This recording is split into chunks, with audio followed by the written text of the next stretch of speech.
મરણ આપણા ચાલુ છે. વારંવાર આ ધરતી ઉપર જન્મ ધારણ કરીએ છીએ અને મરીએ છીએ, બનીએ છીએ. ભવ એટલે બનવું. તો આ ભવરોગ જો કાઢવો હોય તો એની પણ પરેજી પાળવી પડે છે. સત્સંગ શરૂ થયા પહેલા વ્યવહારના વિચારો દૂર કરવા, કોઈ વ્યવહારિક વાતો બંધ કરી દેવી, ચિત્તની એકાગ્રતા કરવી, મનને શાંત કરવું. એટલે તો આપણે બહિર્મુખતામાંથી અંતર્મુખ થઈએ ત્યારે સત્સંગનો યથાર્થ લાભ લઈ શકાય છે. સત્સંગ શરૂ થયા પહેલા ચિત્તની વૃત્તિઓને શાંત કરી એકાંત ચિત્તે ભાગવત સપ્તાહનું રસાપાન કરવું જોઈએ. સત્સંગ ચાલતો હોય તો વચ્ચે ઊભું ના થવાય, ચાલવું નહીં, મોબાઈલ બંધ રાખવો, પાછળથી જે કોઈ આવે તો શાંતિથી બેસી જાય, એને આગળ આપણે બોલાવીએ, ખુશામત કરીએ, માન મોભો આપીએ. મતલબ કે એ વખતે ચાલુ સત્સંગમાં કોઈ જાતનો વિક્ષેપ અવાજનો કે કૃતિનો કે વૃત્તિનો થાય નહીં. એવા નિયમો પાળવા પડે છે. કારણ કે ભવરોગ કાઢવાનો છે, એનું પૂરું મહત્વ આલવાનું છે. અહીંયા બીજા પણ કેટલાક નિયમો આપણે સમજવાના હોય છે. સત્સંગ આપણે સાંભળી લીધો, પછી ઘેર જઈએ છીએ તો કેવા કર્મો કરવા, કઈ રીતની ઉપાસના કરવી, એ અહીંયા ભાગવતનું રસાપાન કરતા હોઈએ તો એમાંથી જાણી અને એ મુજબ આપણા જીવનમાં વર્તવાનું હોય છે. ખાલી સાંભળીએ અને એનું વર્તન આપણામાં ના આવે તો આ રોગ મટે નહીં. એટલે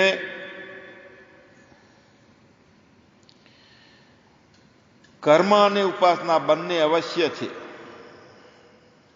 જ્ઞાનની ઉત્પત્તિ ક્યારે થાય? એને અનુરૂપ કર્મ કરતા હોઈએ, મનની ચિત્તની વૃત્તિઓ શાંત થાય એટલે એવી ઉપાસના કરતા હોઈએ. હું જે અહંકાર મદ વધે જાય છે, મદ શાંત થાય તો કથા સાંભળવાનું આ પરિણામ છે, આવવું જોઈએ. અને જ્ઞાન થાય એટલે બધું આપોઆપ છૂટે છે. પણ જ્યારે આપણી શરૂઆત હોય, જ્ઞાન માર્ગમાં આપણે પગલાં માંડ્યા હોય, ત્યારે અહંકાર મોળો પડે. શરૂઆત અહીંયા કથા શ્રવણમાં બેસીએ ત્યારથી કરવાની હોય છે. આપણે એકદમ શાંત વૃત્તિ, એક વાતનું લક્ષ્ય રાખી અને યથાર્થ શ્રવણ કરવું, એની સાથે મનન કરતા જઈએ અને નિધિધ્યાસન કરતા જઈએ. દહીંને આપણે ગોળીમાં નાખીએ અને વારંવાર મંથન કરવાથી એમાંથી માખણ નીકળે છે, પણ વારંવાર મંથન કરવું પડે છે. મુમુક્ષ શિષ્ય ભાગવતનું રસાપાન કરવા માટે બેસે તો મનન મંથન ચાલુ હોય તો અંતઃકરણ રૂપી આ ગોળી છે આપણી. શાસ્ત્રોના વાક્યો, શ્રીમદ ભાગવતનો રસાસ્વાદ લેતા હોઈએ તો આપણને સમજાઈ જાય. જ્યારે જ્યારે મંથન કરતા કરતા સાંભળતા હોઈએ તો યથાર્થ જે લક્ષ્ય કરવાનું છે એ સમજાય. એક આપણે એના માટે દ્રષ્ટાંત સમજીએ. એક મોટું નગર હતું. એમાં ઘણી જ્ઞાતિના લોકો રહેતા હતા. એમાં એક વણિક પણ રહેતો હતો અને પૈસે ટકે સારો હતો, સેવા ભાવવાળો હતો, એટલે આખા ગામનો ઓળખીતો હતો. બધા એને જાણતા હતા. સુખ સંપત્તિ હતી, સંતતિનું પણ સુખ સારું હતું, પરંતુ એક વાતે અત્યંત દુઃખી હતો. તો એ કયું કારણ હતું કે એ દુઃખી હતો? એને એવું લાગતું કે આ સંસાર મને ઝેર જેવો લાગે છે. પૈસો, ટકો, માલમત્તા, સ્ત્રી પુરુષ, માન પ્રતિષ્ઠા, બધા પ્રકારનું સુખ હોવા છતાં એ સર્વ સુખનો ઉપભોગ જેનાથી લેવાય છે તે શરીર. જો શરીર સાજું ન હોય તો બધા દુઃખો નિરર્થક છે. કેમ કે પહેલું સુખ તે જાતે નર્યા. એ પ્રમાણે આ વાણીઓ સર્વ સુખ સંપન્ન છતાં શરીરે દુઃખી. બધી વાત તે દુઃખી જ, એના કારણે બધાયમાં એના જીવનનો રસ ખલાસ થઈ જતો. એને સંસાર કાઠો લાગતો હતો. સંસારમાં કેવી રીતે જીવવું. એના શરીરમાં ઉદરના વિશે એક એવો મહારોગ હતો, જઠરાગ્નિનો, આંતરડાનો, આવા રોગ હતા. એટલે એ જરા કે અન્ન ખાઈ શકતો નહોતો, એને ભાવતું નહોતું ખાવાનું ભોજન પણ. તો જે એ ખાય એ બધું મળદ્વારે થઈને બધું નીકળી જતું.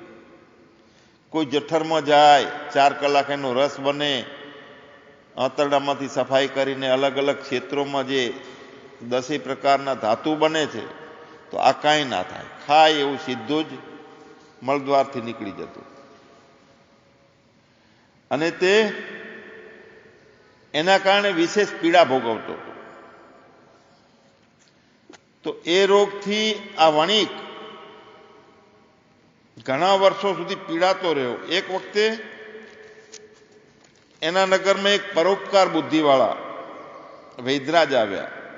સેવાધારી હતા, તે સ્વાર્થી નહોતા. એટલે બધાને એના ઉપર વિશ્વાસ પડતો વૈદરાજ પાસે, અને શ્રદ્ધા થતી. એટલે એમના કેટલાય લોકો એની પાસે રોગ માટે જતા, અને એ મહાત્મા રોગની દવા કરે, આશીર્વાદ આલે, એટલે રોગો મટી જતા હતા. અને જે રોગગ્રસ્ત મનુષ્ય એને જોતા એટલે હૃદય દ્રવિત થતું, ભાવ કરુણા થતી. એટલે અડધો રોગ તો ત્યાં જ મટી જતો. કેમ કે એમનો સ્વભાવ સરસ હતો. ધીરજ આપતા, કેવી રીતે દવા લેવી એ પણ સલાહ આપતા. દરેકની સાથે જોડાઈને રહેતા એ મહાત્મા. પોતે આખી ઉંમરના કેટલાય પરિશ્રમથી આ એક ચમત્કારિક વૈદ વિદ્યા એમને પ્રાપ્ત કરેલી હતી. અને રોગથી મુક્ત કરીને બધાને સુખી કરતા. એ વૈદરાજે નગરમાં પહોંચ્યા ત્યારથી ઘણા રોગીઓ એની પાસે આવેલા, અને રોગ મટ્યો એટલે બધા એમની શરણે જતા. કેમ કે પોતાના અસાધ્ય દુઃખો નિર્મૂળ કરી અને મટી જતા હતા કાયમ માટે. તો આ વાત ધીરે ધીરે આખા નગરમાં પ્રચલિત થઈ. અને એક લોકો અનેક લોકોને કહેતા, એટલે ઓટોમેટિક એનો પ્રચાર પ્રસાર વધતો ગયો છે. તો વાણિયા પાસે પણ આ વાત પહોંચી. એણે પણ વૈદની પાસે જવાનો નિશ્ચય કર્યો. બીજા દિવસે સવારમાં વહેલો ઉઠી, નાઈ ધોઈ પૂજા પાઠ કરી અને જલ્દી બધું કામ પતાવીને સીધો વૈદરાજ પાસે, જ્યાં એમનો ઉતારો હતો, ત્યાં પહોંચી ગયો. એના જેવા ઘણા રોગમાં સબળતા જે માણસો છે એ વૈદરાજના ત્યાં આવીને બેઠેલા હતા. જોયા એને. જઈ દંડવત નમસ્કાર કરી એની આગળ એ જઈને બેઠો. પછી તે વિનંતીપૂર્વક પોતાના શરીરની બધી વાત એને બતાવી કે મને શું થાય છે. એનો જે રોગ હતો કે જઠરનો રોગ હતો, જેટલું ખાય એટલું ડાયરેક્ટ મળદ્વારથી નીકળી જતું. અને એના કારણે બીજા પણ અનેક રોગો એને થયા હતા. તો શરીરની બધી વાત બતાવી વૈદરાજે ને એનાથી માહિતગાર કર્યા. તો વૈદરાજે એ જ પ્રમાણે પોતાની આસપાસ બેઠેલા બધા રોગીઓની રોગો પણ જાણી લીધા. એટલે તેણે તે બધાના સામે ભાવથી દ્રષ્ટિ કરીને કીધું કે ભાઈઓ, તમારા બધાના રોગો મેં જાણી લીધા છે, અને એ બધા રોગોનો દવા ઔષધિથી ઉપચાર કરીને હું તમને બધાને શરીરના રોગો મટાવી અને શાંત કરી શકું એમ છું, પરંતુ તે બધાય રોગો અલગ અલગ હોવાથી, દરેકના નોખા નોખા હોવાથી એના માટે જે જોતી અલગ અલગ પ્રકારની ઔષધિઓ તે હાલ મારી પાસે નથી. અનેક પ્રકારના રોગીઓને અલગ અલગ જાતના રોગો હતા, અલગ અલગ ઔષધિઓ જોવે, તો એ ઔષધિઓ મારી પાસે નથી અને તૈયાર નથી, હાલ એ મળી શકે એમ નથી, કારણ કે હું ઘણા દિવસથી પ્રવાસમાં છું. માટે જો તમે સૌ મારી સાથે તમે વનમાં આવો, જંગલમાં આવો, તો જેને જેને જેવી જેવી દવા જોઈએ, જે લાગુ પડતી હોય તે હું બધાને ત્યાં બતાવીશ, ઓળખાવીશ, અને તમે પોતપોતાની જાતે જેવી જોઈએ તેવી લાગુ પડતી દવાઓ લઈ લેવાની છે. હું કહીશ એ પ્રમાણે વિધિસર લેવાની છે એ દવાઓ, તો જરૂર તમારા રોગો દૂર થશે અને આરોગ્ય પ્રાપ્ત થશે.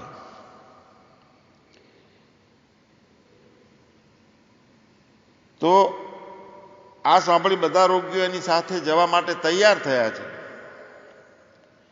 વૈદરાજ એની પાછળ પાછળ,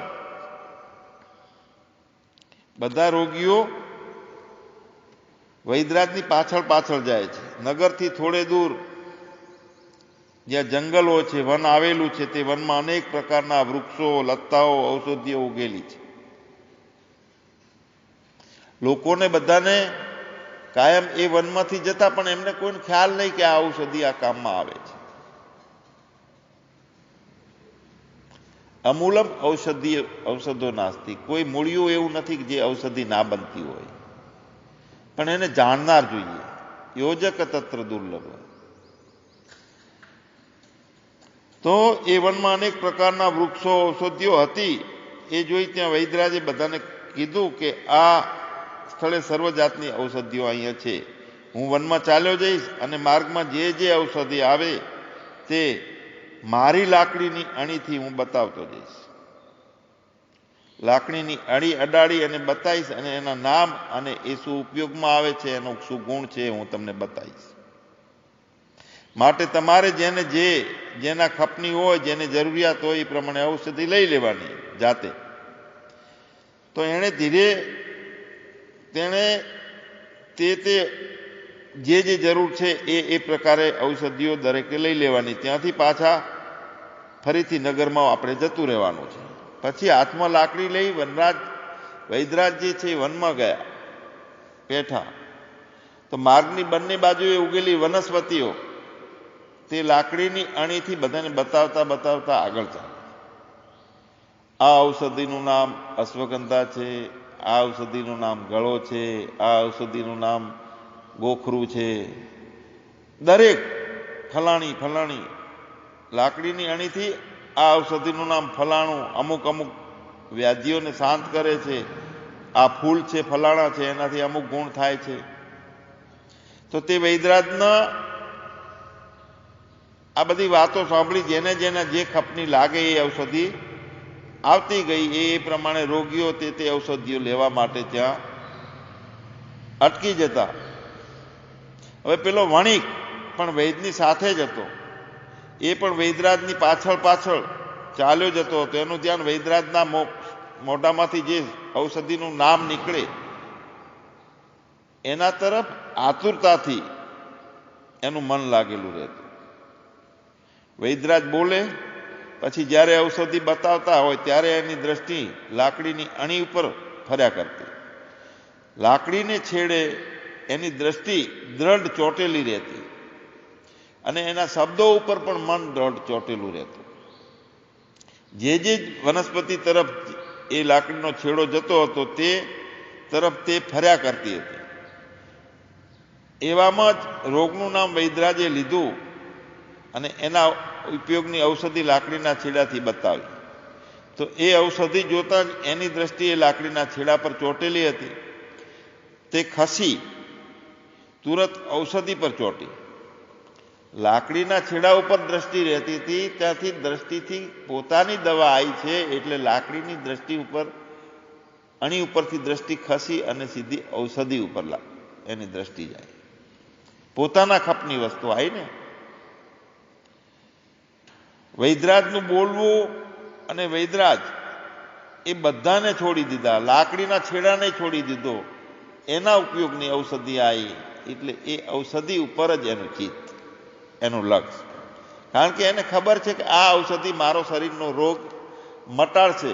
આ ઔષધિ પ્રત્યે હું દુર્લક્ષ સેવીશ, યથાર્થ એની વિધિ નહીં જાણી લઉં, ઔષધિને નહીં જાણું, તો મારો રોગ મટશે નહીં.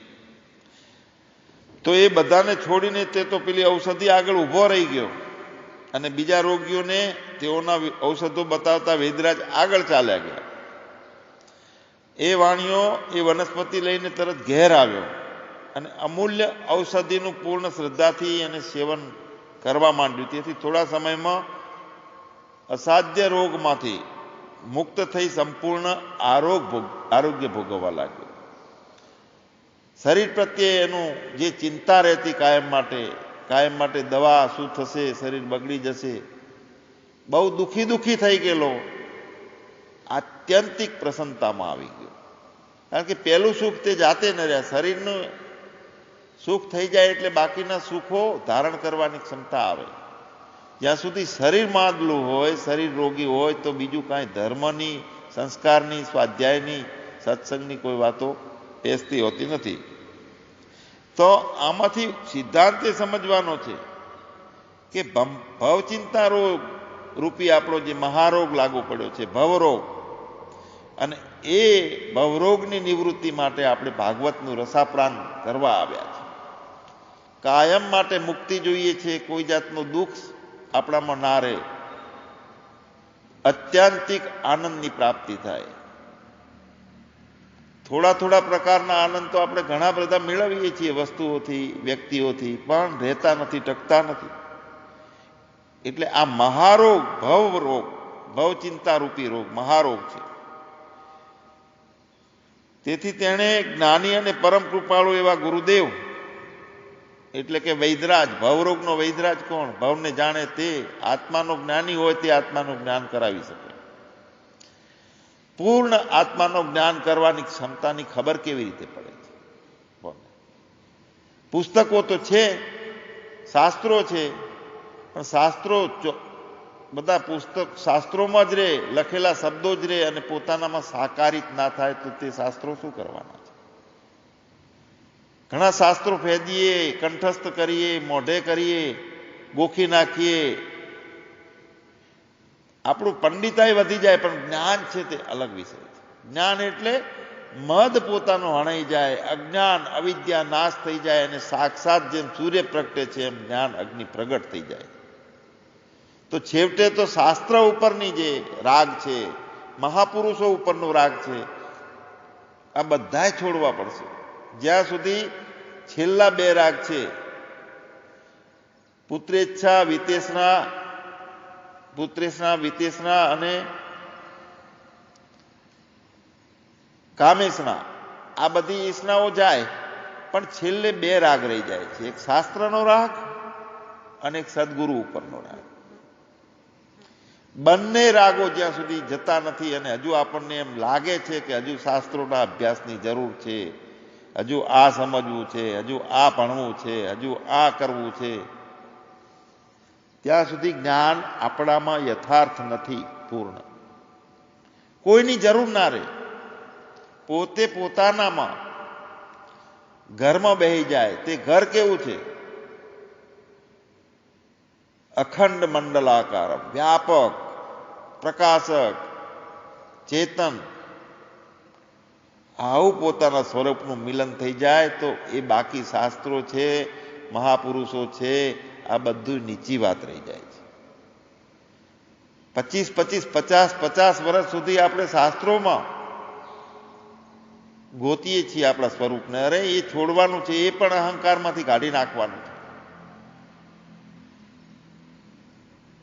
મહાત્મા છે એ વૈદરાજ છે, ભવરોગને મટાડે છે. મહાત્માની કરુણા થઈ જાય, કૃપા દ્રષ્ટિ થઈ જાય, આપણી બુદ્ધિમાં બુદ્ધિનો લય કરવાનો અને મહાત્માનું સામર્થ્ય બુદ્ધિમાં જોડાય અને બુદ્ધિ ઋતુંબરા બની જાય, વ્યાપક બની જાય. સામર્થ્ય જોઈએ બુદ્ધિમાં, અજ્ઞાન મટાડવાનું સામર્થ્ય જોઈએ અને ચેતનનું અસ્તિત્વ ઝીલવાનું સામર્થ્ય જોઈએ. ઋતુંબરા બુદ્ધિ જોઈએ, વ્યાપક બુદ્ધિ જોઈએ. શક્તિ રૂપેણ સંસ્થિતા.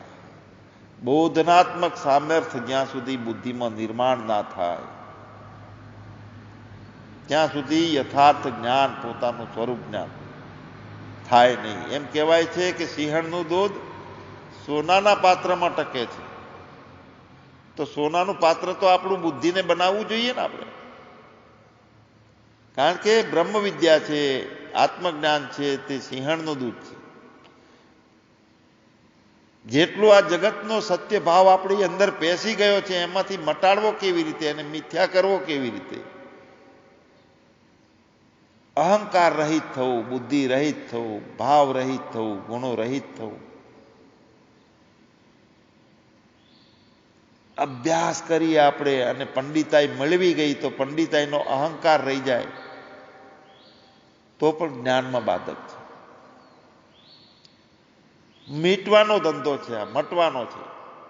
પૂર્ણ આનંદની પ્રાપ્તિ એટલે મારે પોતાની જાતથી મટી જવું, ખલાસ થઈ જવું, ઓગળી જવું. ના કુછ હે ના કુછ હુઆ ના કુછ હોવનહાર. નારાયણ તું બેઠ જા આપના ભવન બુહાર. એક થઈ જવાનું છે. અહીંયા ભાગવતનું રસાપાન કરવાનો એક હેતુ છે કે જીવ અને બ્રહ્મની એકતા થઈ જાય. એટલે ગુરુ શરણે જવું પ્રેમથી. મહાન વૈદ છે ગુરુ છે તે. ગુરુના વચન પર શ્રદ્ધા અને એને જે કહેવાનો હેતુ છે એના ઉપર લક્ષ રાખવાનું છે.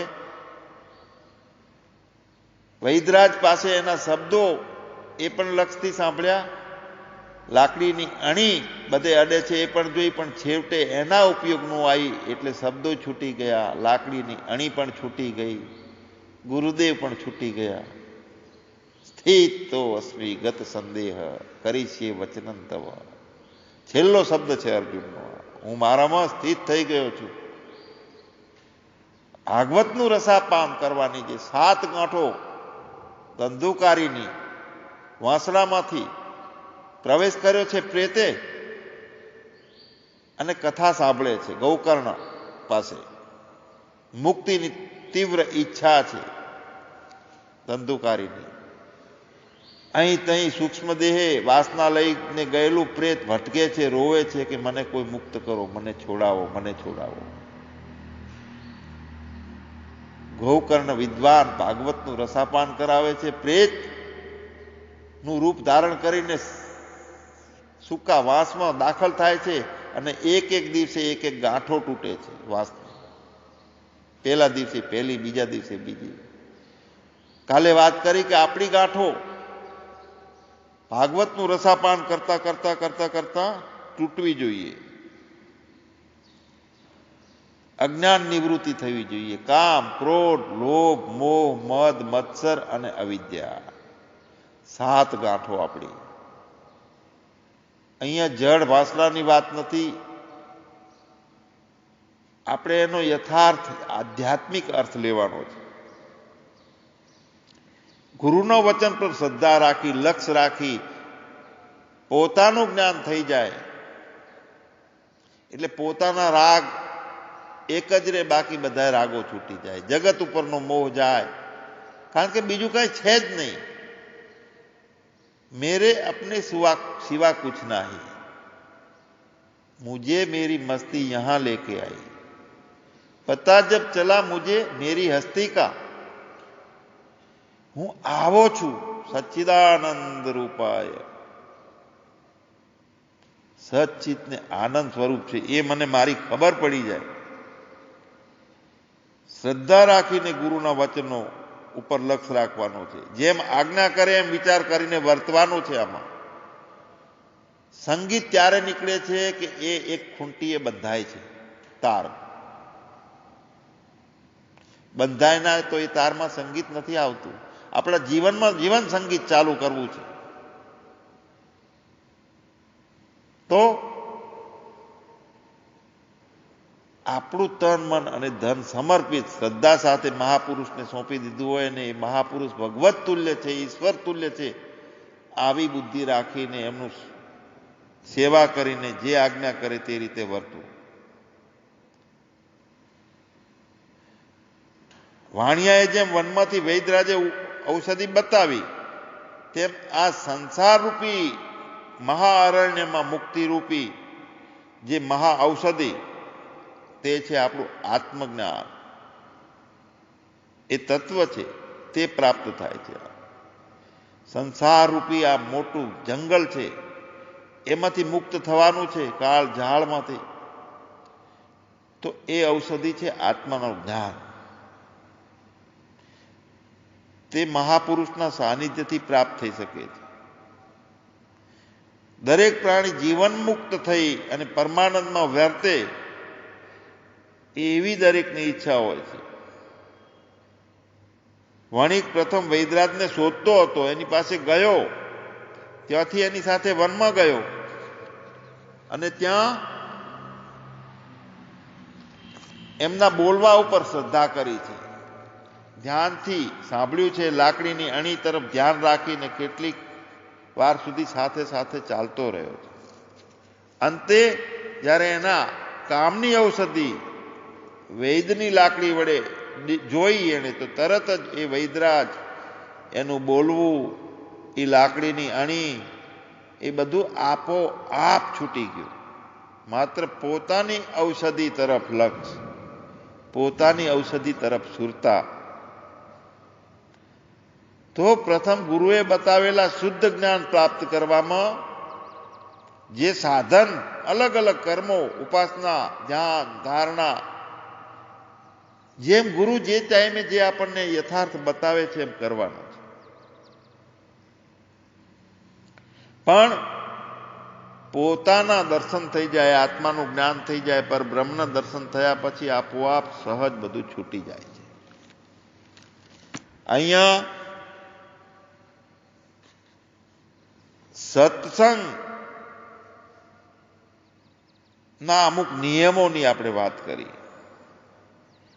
તો આવા નિયમોએ સનકાદિકે 7 દિવસ સુધી બધાને શ્રીમદ ભાગવતની કથા સંભળાવી અને તેવું કરવાથી જ્ઞાન, વૈરાગ્ય અને ભક્તિ અત્યંત પ્રાપ્ત થાય છે.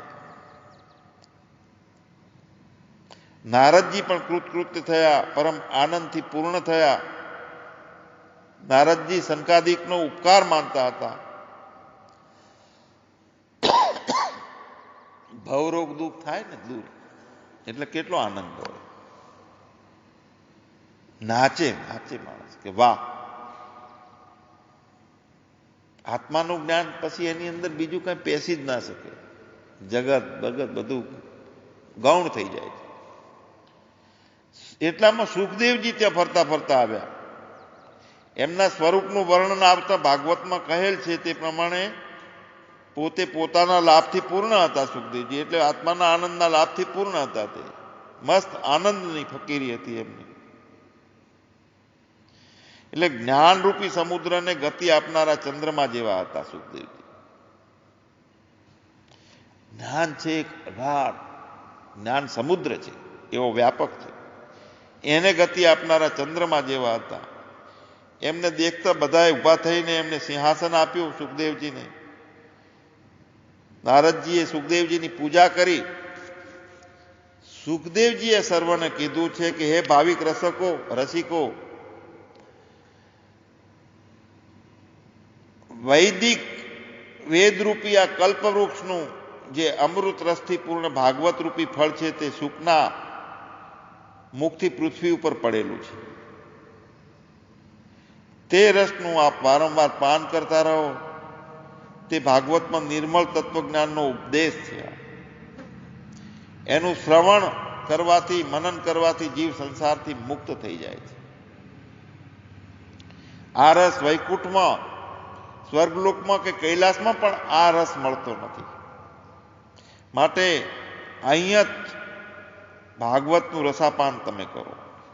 એમ કહીને સુખદેવજી એ કથા શરૂ કરી. ત્યાં મહાસંકીર્તન શરૂ કર્યું. ભક્તિ, જ્ઞાન અને વૈરાગ્ય. ભક્તિ પોતે એના જ્ઞાન અને વૈરાગ્ય નામના બે પુત્રો સાથે નાચવા લાગે છે. ત્યાં ભગવાન પધાર્યા અને સૌએ કહ્યું કે અમારે જે વર જોઈએ તે માગી લો, તમારે જે વરદાન જોઈએ તે માગી લો. બધાએ જવાબમાં કીધું કે અમારી ઈચ્છા તો એવી છે કે જ્યાં શ્રીમદ ભાગવતની સપ્તાહ થાય ત્યાં ત્યાં આપે અવશ્ય પધારો. ભગવાન કહે છે તથાસ્તુ કહીને ત્યાંથી અંતર ધ્યાન થઈ ગયા. અહીં શ્રીમદ ભાગવત રૂપી ફળને પીવા માટે આગ્રહ કરેલો છે.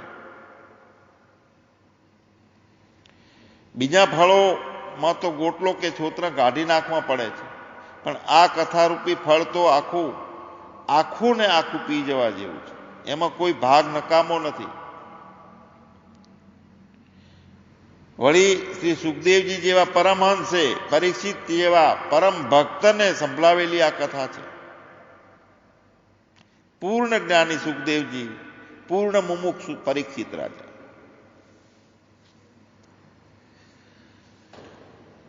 તેથી સાંભળનારની દશા અને સુખદેવજીના જેવી જ થઈ શકે એવું પરિસ્થિતિ હતી.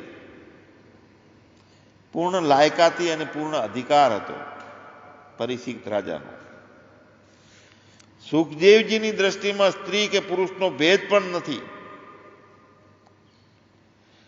જ્યાં એ ચાલ્યા જતા હતા એક વખત તો સ્ત્રીઓ નગ્ન અવસ્થામાં નાતી હતી, છતાં સ્ત્રીઓ કપડાં પહેર્યા નહોતા,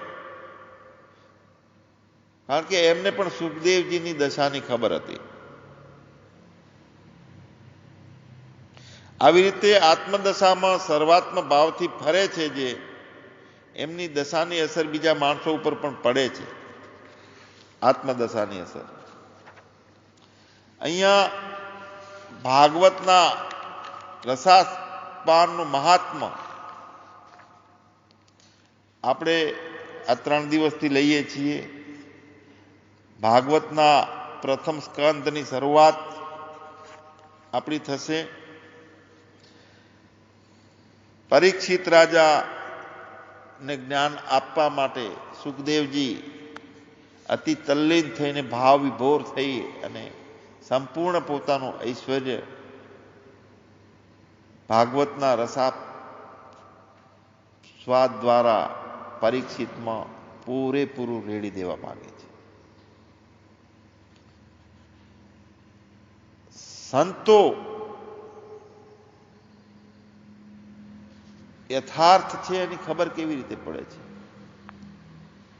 જે ભાગવત કથા કરવાના અધિકારી હોય એમની વાણી જે નીકળતી હોય, આપ્તવાણી. આપ્તવાણી એટલે આત્માના અંદરથી, પોતાના અંદરથી અડીને આવતી હોય વાણી. ઘણી પ્રકારની વાણીઓ છે. કોઈ લય થઈ જાય એવી વાણી આવે છે, કોઈ રસબોળ કરી નાખે આપણને વેધક વાણી આવે છે. અહીંયા આપ્તવાણી હોય તો સામેના સાંભળનારના અજ્ઞાનના આવરણો તૂટે. એક એક શબ્દ અંદર પૂરો અસર કરતો હોય તો ખ્યાલ આવે કે કંઈક છે વાણીમાં. અહીંયા કેટલો પંડિતાઈ છે, કેટલું શાસ્ત્રને જાણનાર છે, કેટલું પંચીકરણ વેદાંત પાકું કરેલું છે એનું કોઈ મહત્વ રહેતું નથી. પોતાને જાણવાનો છે, ત્યાં લક્ષ એ થઈ જાય અને બાકીનું બધું છૂટી જાય. જેટલી જાણકારીઓ હોય બહારની જગતની, શાસ્ત્રોની, પોતાની મસ્તી.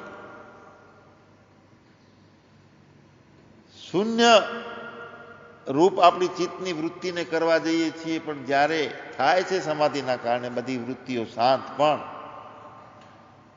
હું ચેતન છું આની સાથેની શાંત અવસ્થા શૂન્ય જેવી યથાર્થ પોતાનો અનુભવ શાંતામ. જ્ઞાન રૂપે પોતાનું પ્રગટ થઈ જવું. એ યથાર્થ જ્ઞાન દીવો જ્યારે પ્રગટી ઉઠે છે ત્યારે બધા બાકીના દીવાઓ જે છે ઇન્દ્રિયો દ્વારા થતા જ્ઞાન, જગતના વિષયો, વિકારો, જે કાંઈ અહંકાર દ્વારા જ્ઞાન, અનુમાન, કલા, વિદ્યા જેટલું જણાય છે ઇન્દ્રિયો દ્વારા તે બંધ થઈ અને પોતાનું સ્વતંત્ર પ્રાગટ્ય અહમ અસ્મિ પરબ્રહ્મ નિત્ય શુદ્ધ બુદ્ધ અવિક્રિય સનાતન. અને પછી એક ભૂમિકા લાવવાની છે. પ્રથમ જે ગુરુદેવ દ્વારા આપણે જ્ઞાન પ્રાપ્ત કરીએ છીએ તે ગુરુદાન, ગુરુદેવ ઉપરની નિષ્ઠા. ખાતા પીતા, ઉઠતા જાગતા સતત ગુરુ ચિંતન હોય છે. જ્યાં જોવું ત્યાં તારી મૂર્તિ નજરે આવે. જ્ઞાન થઈ ગયા પછી પરમાત્માનું દર્શન રહે સતત, અને જ્ઞાન થયા પૂર્વે સતત જ્ઞાન આપનાર ગુરુનું ચિંતન મનન સતત રહે. તે બહુ જ્ઞાન પ્રાપ્તિ પૂર્વે જરૂરી છે. જ્યાં જોઉં ત્યાં તારી મૂર્તિ મને નજરે આવે, મન નજરે આવે, મારા હૈયાને સતાવે રે, હૈયાને સતાવે. રાત અને દાડો હું તો તારી સેવા માગું, ત્રણે લોકના ભોગોને હું તુચ્છ માનીને ત્યાગું. તારા થઈને તારું ગાવે એ જ મને ભાવે રે. જ્યાં જોવું ત્યાં તારી મૂર્તિ મને નજરે આવે. અહીં છે તું, તહીં છે તું, ઉપર નીચે તું છે, પરાની જે પાર બેઠો એ જ પ્રભુ તું છે. તારી લીલા તું જ જાણે, બીજા ગોથા ખાવે રે. જ્યાં જોઉં ત્યાં તારી મૂર્તિ મને નજરે આવે. તારા દર્શન થાતા મારા સર્વે દુઃખો ટળ્યા રે. તારી દયા થાતા મુજને સાચા સુખડા મળ્યા. ઊંડી દુનિયા ઊંડા ખ્યાલો ભલે મનમાં લાવે રે. જ્યાં જોઉં ત્યાં તારી મૂર્તિ મને નજરે આવે. ગુરુદેવે દયા કરીને સાચો રાહ બતાવ્યો. કહે શંકર ત્યારે તારી પાસે દોડી આવ્યો. હરખી હરખી ગાઉ ગુણલા બીજું કાંઈ ના ભાવે રે. જ્યાં જોવું ત્યાં તારી મૂર્તિ મને નજરે આવે રે. મને નજરે આવે મારા હૈયાને સતાવે રે. જ્યાં જોવું ત્યાં તારી મૂર્તિ મને નજરે આવે રે. રાત ને દાડો હું તો તારી સેવા કરવા માગું. ત્રણે લોકના ભોગોને હું તુચ્છ માનીને ત્યાગું. તારા થઈને તારું ગાવે એ જ મને ભાવે રે. જ્યાં જોવું ત્યાં તારી મૂર્તિ મને નજરે આવે. અહીં છે તું, તહીં છે તું, ઉપર નીચે તું છે, પરાની જે પાર બેઠો તે જ પ્રભુ તું છે. તારી લીલા તું જ જાણે, બીજા ગોથા ખાવે રે. જ્યાં જોઉં ત્યાં તારી મૂર્તિ મને નજરે આવે. એક સ્થિતિ બની જાય, ભવરોગ મટાડવાનો છે. કેટલી તલ્લીનતા થઈ જાય છે. હવે ભાગવત ગ્રંથ, કોઈ પણ ગ્રંથનો એનો અધિકારી કોણ છે, એનો સંબંધ કેવો થાય છે, વિષય કયો છે એમાં, અને એનો વિષયનો હેતુ શું છે, આ જાણી અને યથાર્થ જાણી લઈએ તો તે ગ્રંથ ઉપર આપણને પ્રેમ થાય, શ્રદ્ધા થાય. ચારેય વસ્તુનો વિચાર કરવો પડે. અધિકારી એટલે જે અનુભવ્યો છે, વેદાંતના મત પ્રમાણે જે માણસમાં મળ કે વિક્ષેપ ન હોય પણ માત્ર આવરણ હોય તે અધિકારી કહેવાય. આ ગ્રંથનું શ્રવણ કરવાનો અધિકારી કોણ? એનામાં મળ અને વિક્ષેપ ના હોય, ફક્ત થોડું અજ્ઞાનનું આવરણ, પડદો રહી ગયેલો હોય એ જ હટાવવાનું બાકી હોય તે પૂર્ણ અધિકારી છે. શ્રીમદ ભાગવત એ મુખ્ય રીતે ભક્તિ માર્ગનો ગ્રંથ હોવાથી એમાં બધાનો અધિકાર છે. છતાં માત્ર 7 દિવસમાં મોક્ષ આપે એવી ભાગવતની કથા સંભળાવનાર સુખદેવજી જેવા પરમહંસ હોય અને સાંભળવાવાળા પરીક્ષિત રાજા જેવા તીવ્ર જિજ્ઞાસુ હોય તો અવશ્ય આપણને 7 દિવસમાં મોક્ષ મળે છે. એવો શ્રીમદ ભાગવતનો ઉપદેશ છે. આમાં રાજાઓમાં સામાન્ય રીતે રજોગુણ વધારે હોય છે, મોહ માયાનું જોર વધારે હોય છે. એવું કેટલુંક પરીક્ષિત રાજામાં હતું, છતાં તત્વ જાણવા માટેની એની તીવ્ર જે જિજ્ઞાસા હતી અને દરરોજ વધતી જતી ભક્તિ, જ્ઞાન અને વૈરાગ્યથી એના અંતઃકરણની સારી શુદ્ધિ પણ થતી હતી. જેમનું હૃદય ભગવાનનું નામ સાંભળતા એના ગુણ ગાતા દ્રવીભૂત થઈ જાય, તેમનામાં જ્યારે ભગવત આકારે સવિકલ્પ વૃત્તિ ઉત્પન્ન થાય છે ત્યારે તેને ભક્તિ કહે છે. મમ ગુણ ગાવક પુલક શરીરા, ગદ ગદ ગીરા નયન બહનીરા.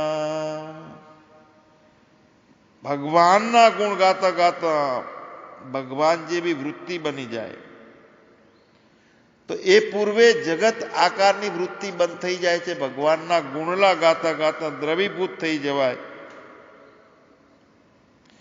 હૃદય ભીનું થઈ જાય, અષ્ટ સાત્વિક ભાવો ચાલુ થઈ જાય. એ વખતે પરમાત્મા કેવો છે એની એક વૃત્તિ તૈયાર થાય છે. તો ભગવત આકારે સવિકલ્પ વૃત્તિ ઉત્પન્ન થાય છે ત્યારે તેને ભક્તિ કહેવાય છે. એ જોડાણ છે ભક્તિ એટલે. વિભક્તિ એટલે નોખું રહેવું, જીવનું આત્મા સાથેનું જોડાણ થવા માટે પોતાનું હૃદય ભીનું હોવું જોઈએ. ગરમ કરેલી લાખ હોય ત્યારે એના ઉપર સિક્કો મારે છે કર્મચારીઓ, સીલ મારતા હોય ત્યારે. પણ લાખને ગરમ કરવી પડે છે, ઢીલી કરવી પડે છે.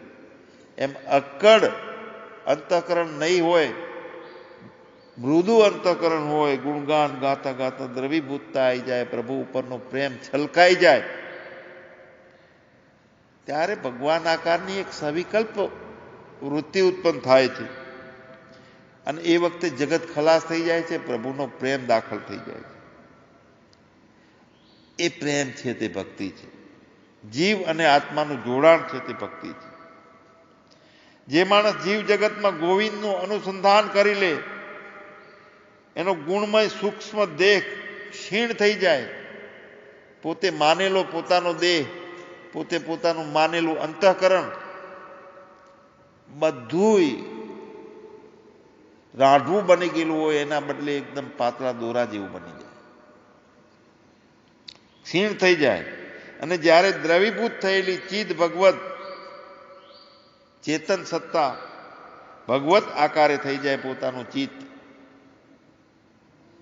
ત્યારે કંઈક નવા સંસ્કારો હૃદયમાં સ્ફુરે છે. જરૂર એ નવા સંસ્કારો હૃદયમાં એ વખતે જરૂર પડે છે. જગત ખલાસ થઈ ગયું, દ્રવીભૂતતા એ ચિત્ત ભગવત આકારે થયું, તો ત્યાં શું નાખવાનું છે? તો ત્યાં સંસ્કાર સ્વરૂપ પ્રાપ્તિનું સાધન બને છે. જે સંસ્કાર હોય તે ગરમ થયેલી લાખ હોય તે સિક્કો પાડવાનું સાધન બને છે. એમ ચિત્ત છે એ પૂર્ણ તૈયાર મૃદુ થઈ ગયું હોય, સંસ્કાર બની ગયો હોય, જગત ખલાસ થઈ ગયું હોય પોતાના ભાવમાંથી અને પ્રભુ પ્રેમથી હૃદય છલકાઈ જતું હોય, આવો સંસ્કાર એ સ્વરૂપ પ્રાપ્તિ માટે જરૂરી છે. ભક્તની સાથે ભગવાનનું રહેવું ખાસ જરૂરી છે. જે ભક્ત તે તત્વના શરણમાં સર્વપ્રથમ રહે છે, એની સાથે વ્યવહારમાં પોતાનો સંબંધ રાખે છે, તેને ભક્તની સંજ્ઞા મળે છે. એનાથી જે ભાવ પ્રગટ થાય એનું નામ ભક્તિ છે. ભગવાનના એટલે કે તત્વના શરણમાં ભક્ત જાય, અસ્તિત્વ ખલાસ થઈ જાય, વ્યક્તિત્વ ખલાસ થઈ જાય અને અસ્તિત્વ રૂપ બની જાય અને સતત બધો સમય તત્વના શરણમાં રહે. જ્યારે જ્યારે જે ભાવ ઊભો થાય ત્યારે પ્રભુ સ્મરણ સિવાય, પ્રભુ જાપ સિવાય, પ્રભુ પ્રેમ સિવાય બીજું કાંઈ ના હોય. સતુ દીર્ઘકાલમ નૈરંતર્યમ, કાયમ માટે અવિરત ધારા એક ચાલુ થઈ જાય પ્રેમની. વ્યવહારમાં પણ પોતાનો સંબંધ રાખે છે તેને ભક્તિની સંજ્ઞા મળે છે. વ્યવહારમાં આવી રીતે પ્રભુનો સંબંધ જાળવી રાખે છે. એનાથી જે ભાવ પ્રકટ થાય છે એ ભાવનું નામ છે ભક્તિ. જેની સાથે નિત્ય ભગવાન લાગે એને જ ભક્ત કહી શકાય. જેના પોતાનામાંથી ભગવાન છૂટો પડીને રહે અને એની જગ્યાએ કામ, ક્રોધ, લોભ, મોહ, મદ, ઈચ્છા, વાસના, કામના ચાલુ થઈ જાય તે ભક્ત ના કહેવાય. સતત ભગવાન જોડાયેલો રહે તો એમાં દ્વૈતપણું ખલાસ થઈ જાય છે. અદ્વૈત પ્રભુ પ્રેમ સાથેની નિરંતર અવિરત ધારા. આ સારું છે, આ નબળું છે, આને આમ કરીએ, આને આમ ના કરીએ. અરે જ્ઞાન આપનાર કેટલાય જ્ઞાનીઓ બીજો કોઈ મહાત્મા બીજાની સાથે સત્સંગ કરે તો ત્યાં જઈને ઈર્ષા કરીને કહે કે ભાઈ આ ના સાંભળાય, આમાં તો તમે આમ થશો, એ તો આવો છે, આમ કરી એને શ્રદ્ધા તોડે. હવે જે પોતે જ્ઞાન પીરસવા બેઠો છે અને દ્વૈત પોતાનામાંથી ખલાસ થતું નથી, રાગ દ્વેષના ભાવો ખલાસ થતા નથી, ત્યાં એક સૂક્ષ્મ વેરની વૃત્તિ ઊભી થાય છે. પોતાનું ખરાબ ના દેખાય એટલે પેલા વખાણ કરે બે. આમ તો એ બરોબર છે ફલાણો મહાપુરુષ, પણ જ્ઞાને સરસ આપે છે, પણ કોઈક કોઈક વખતે આમ કરી નાખે, તેમ કરી નાખે, આમ કરીને અશ્રદ્ધા ઊભી કરી આવે. અંદર ઈર્ષા, દ્વેષ બે પણ જોયું, સામે વ્યક્તિ જોવે છે. અસ્તિત્વને જોવાનું છે કે ઈશ્વરની ઈચ્છાથી બધું થાય છે ને ઈશ્વર પોતે છે, કહેનાર પણ ઈશ્વર છે, સાંભળનાર પણ ઈશ્વર છે અને વચ્ચેનું જે જ્ઞાન બન્યું છે તે પણ ઈશ્વર છે. અદ્વૈત દ્રષ્ટિ ભક્તની થઈ જાય, કરુણામયી. ભગવાન અને ભક્ત જુદા રહી શકતા જ નથી, તો જ એ ભક્ત કહેવાય. હવે ભક્ત પોતે એમનેમ રહે, ભક્તિનો ડોળ એમનેમ રહે અને ભગવાન છૂટી જાય ને એની જગ્યાએ ઈર્ષા, ક્રોધ પહેરી જાય છે. આ સારું અને આ નબળું એવા દ્વૈતના ભાવો ખંડિતતા થઈ જાય ત્યાં ભગવાન ખલાસ થઈ જાય છે.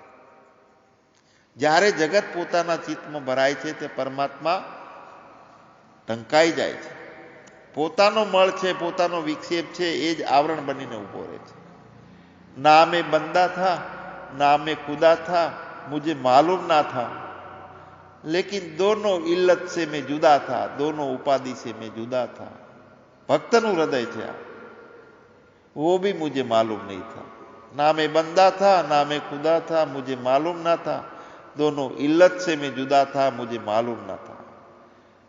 मालूम हुआ मुझे न होने की सनम, तो मुझे पता चला कि मैं ही पर्दा बना था, मुझे मालूम न था. ચિત્તની વૃત્તિની અંદર રમતું આપણું અસ્તિત્વ, વ્યક્તિત્વ ભાવથી તરબોળ હોય છે એટલે એવું લાગે છે કે આપણે જ્ઞાનમાં છીએ, પણ યથાર્થ આવરણનો પડદો હટ્યો નથી. ત્યાં તેને પાછું જગત ભરાઈ જાય છે, પાછો બીજો વ્યક્તિ લાગે છે. પાછા સંબંધો ઉભરાય છે કે હું ગુરુ છું ને તમે શિષ્ય છો એટલે ચેતવણી આપું છું. હા, ભક્તિ એટલે વિભક્તિ નહીં, દ્વૈત ખલાસ થઈ જવું. આ દ્વૈત ધારા 25 વ્યક્તિ હોય તેમાં અન્વય રૂપે હું છું.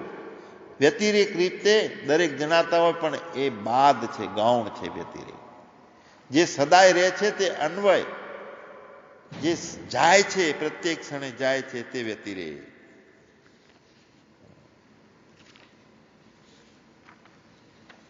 અહીંયા ભક્ત એનો યથાર્થ અર્થ આપણે જોયો. દ્વૈતની ખલાસ થવું, અદ્વૈત પ્રભુ પ્રેમથી ભરાઈ રહેવો, એવો ઉત્તમ અધિકારી આ ભાગવત ગ્રંથનો શ્રોતા છે. એવો ઉત્તમ અધિકારી હોય તો એકદમ આવો એક ઉત્તમ અધિકારી એકદમ પણ પ્રાપ્ત થવા માટે જ્ઞાન અને વૈરાગ્ય સાથે જોઈએ. જ્ઞાન અને વૈરાગ્ય બંને દીકરા છે ભક્તિના. પરીક્ષિત રાજામાં શરૂઆતમાં એ ત્રણેય બરાબર નહોતા, પણ શ્રીમદ ભાગવતની કથા એવા રસપૂર્વક એકાગ્ર ચિત્તથી સાંભળી છે, એને મનન કર્યું. 7 દિવસમાં એને આત્મજ્ઞાન થયું છે પરીક્ષિત રાજાને. જેમ જેમ શ્રવણ થતું ગયું છે, મનન થયું છે, એનું લક્ષ્ય થયું છે જ્ઞાન અને વૈરાગ્ય વધ્યા છે. જ્ઞાન અને વૈરાગ્ય વધે, પૂર્ણ અગ્નિ પ્રગટ કરવા માટે લાકડાની જરૂર પડે છે. જ્ઞાન અને વૈરાગ્યના કારણે ત્રણેય લોક જ્ઞાન અગ્નિ રહે છે, પ્રગટ થાય છે, એટલે ત્રણેય લોકની માન્યતાઓ છે બળીને ભસ્મ થાય છે. માન્યતા ત્રણેય લોકની. સ્વર્ગે નારે, નરકે નારે, સૃષ્ટિ નારે, મેરે અપને સિવા કુછ ના. ભક્તની એક એવી ભૂમિકા છે કે એની વૃત્તિની લકીરમાંથી બધાય મૂર્તિઓ ખસી જાય, સાકાર મૂર્તિઓ ખસી જાય, પ્રેમનો પ્રવાહ અવિરત. ये शिव जी की जटा से बहती है गंगा धारा. कौन सी गंगा धारा है? ज्ञान गंगा. शिव जी तेरी जटा से बहती है गंगा धारा. અવિરત પ્રેમનો પ્રવાહ. પ્રભુ પ્રેમ થી પોતાની ચિત્તની વૃત્તિઓ ભરાય, ચિત્ત પણ ખલાસ, જગત પણ ખલાસ, માન્યતાઓ ખલાસ. રામ भी ना रहा, लक्ष्मण भी ना रहा लेस संसारा. कृष्ण भी गया, कंस भी गया, जल गया सारा संसारा. ये तो आग लगी है बारी. જ્ઞાનની આગ છે. જ્ઞાન અને વૈરાગ્ય સાથે જોઈએ. અધિકારી, ઉત્તમ અધિકારી થવું હોય જ્ઞાન પ્રાપ્તિ માટે, એ બંને ભક્તિના દીકરા છે. પરીક્ષિત રાજામાં ત્રણેય બરોબર શરૂઆતમાં નહોતા, પણ રસપૂર્વક એકાગ્ર ચિત્તાથી ગદગદિત થઈને, પ્રભુ રસમાં તરબોળ થઈને એને 7 દિવસમાં કથા સાંભળી છે. જ્ઞાન વૈરાગ્ય વધતા ગયા છે અને જગતના ભાવો ગૌણ બની અને ખલાસ થઈ ગયા છે. અને પ્રભુ પ્રેમની અવિરત ધારા, પોતાની અસલ હસ્તી એ પ્રાપ્ત થાય છે પરીક્ષિત રાજાને. હવે અહીંયા લૌકિક માયાની દ્રષ્ટિથી જોઈએ તો મહાભારતના યુદ્ધ વખતે જ્યારે ભીમની ગદાથી દુર્યોધનની જંધા તૂટી, ભીમની ગદા દુર્યોધનની જાંઘ માથે મારી છે, ત્યારે જાંઘ તૂટી, ત્યારે એનો બદલો વાળવા માટે દ્રોણાચાર્યનો જે પુત્ર હતો અશ્વસ્થામા, એણે વિચાર કર્યો કે જો હું દ્રૌપદીના સૂતેલા પુત્રોના માથા કાપી લાવું તો દુર્યોધનને ખુશી થશે. અશ્વસ્થામા તો અશ્વસ્થામાના એક કાર્યથી, એ કર્મથી અર્જુનને બહુ ક્રોધ આવ્યો. એણે એવું કર્યું, બધાય સૂતેલા બાળકોના માથા કાપી નાખ્યા. અર્જુન બહુ ક્રોધિત થયો. પોતાના ગાંડીવ ધનુષ્યથી એણે અશ્વસ્થામાનો વધ કરવાની તૈયારી કરી લીધી. એટલામાં અશ્વસ્થામાએ એની સામે બ્રહ્માસ્ત્ર ચલાવ્યું. છેલ્લું હથિયાર બ્રહ્માસ્ત્ર ચલાવ્યું. તો એનાથી અર્જુનને બીક લાગી અને એણે કૃષ્ણની સહાય માગી તો ભગવાને એની સામે બ્રહ્માસ્ત્ર છોડવાનું જે અર્જુનને કહ્યું, એની સામે તું બ્રહ્માસ્ત્ર છોડ એવું કીધું છે અર્જુનને. અર્જુને એ પ્રમાણે કરી અશ્વત્થામાને પકડી લીધો અને એને મારી નાખવાની તૈયારી કરી લીધી. પણ દ્રૌપદીએ કીધું કે આ તો આપણો ગુરુપુત્ર છે, એને મરાય નહીં, મારવો ના જોઈએ. તો અર્જુને અશ્વત્થામાનો જે મણી છે એ લઈ લીધો અને એને બહાર કાઢી મૂક્યો અડધૂત કરીને અશ્વત્થામાને. તો અશ્વત્થામાએ એ વેર યાદ રાખ્યું. તેથી એક વખતે જ્યારે અર્જુનનો પુત્ર અભિમન્યુની સ્ત્રી ઉત્તરા સગર્ભા હતી અને જ્યાં ગર્ભરૂપે પરીક્ષિત રાજા હતા, ત્યાં અશ્વત્થામાએ એક લોઢાના બાણથી એ ગર્ભનો નાશ કરવાનો વિચાર કર્યો. ગર્ભમાં કોણ હતું? પરીક્ષિત રાજા હતા પોતે, ઉત્તરાના ગર્ભમાં. અભિમન્યુની પત્ની ઉત્તરા અને પરીક્ષિત રાજા તે અભિમન્યુના પુત્ર. પણ પેલું વેર એને હતું કે મને અડધૂત કરીને કાઢી મૂક્યો અને મારી મણી લઈ લીધી. તો એણે એક લોખંડનો બાણથી એ ગર્ભનો નાશ કરી નાખવાનો વિચાર કર્યો છે. ઉત્તરાએ ભગવાનની સ્તુતિ કરી અને ભગવાનને પોતાની શક્તિથી એ ગર્ભને ઢાંકી દીધો. જોકે અશ્વત્થામાનું બ્રહ્માસ્ત્ર અમોદ હતું, છતાં વિષ્ણુના તેજ સામે તે શાંત થઈ ગયું. તે પ્રમાણે પરીક્ષિત રાજાની રક્ષા ગર્ભમાં ભગવાને કરી હતી. આપણા બધાની રક્ષા પણ ગર્ભમાં તે ભગવાન જ કરે છે. ગર્ભમાં જીવ કોઈ પુરુષાર્થ પોતે તો કરી શકતો નથી. ગર્ભની અંદર ગોદડી, ગર્ભની અંદર ગરમી લાગતી હોય તો ઠંડી હવા, સુરેવા માટે બાજુનું કંઈ વાગે નહીં એટલે ડનલોપની ગાદી. અહીંયા કોણ ગર્ભની અંદર કોણ રક્ષણ કરે છે?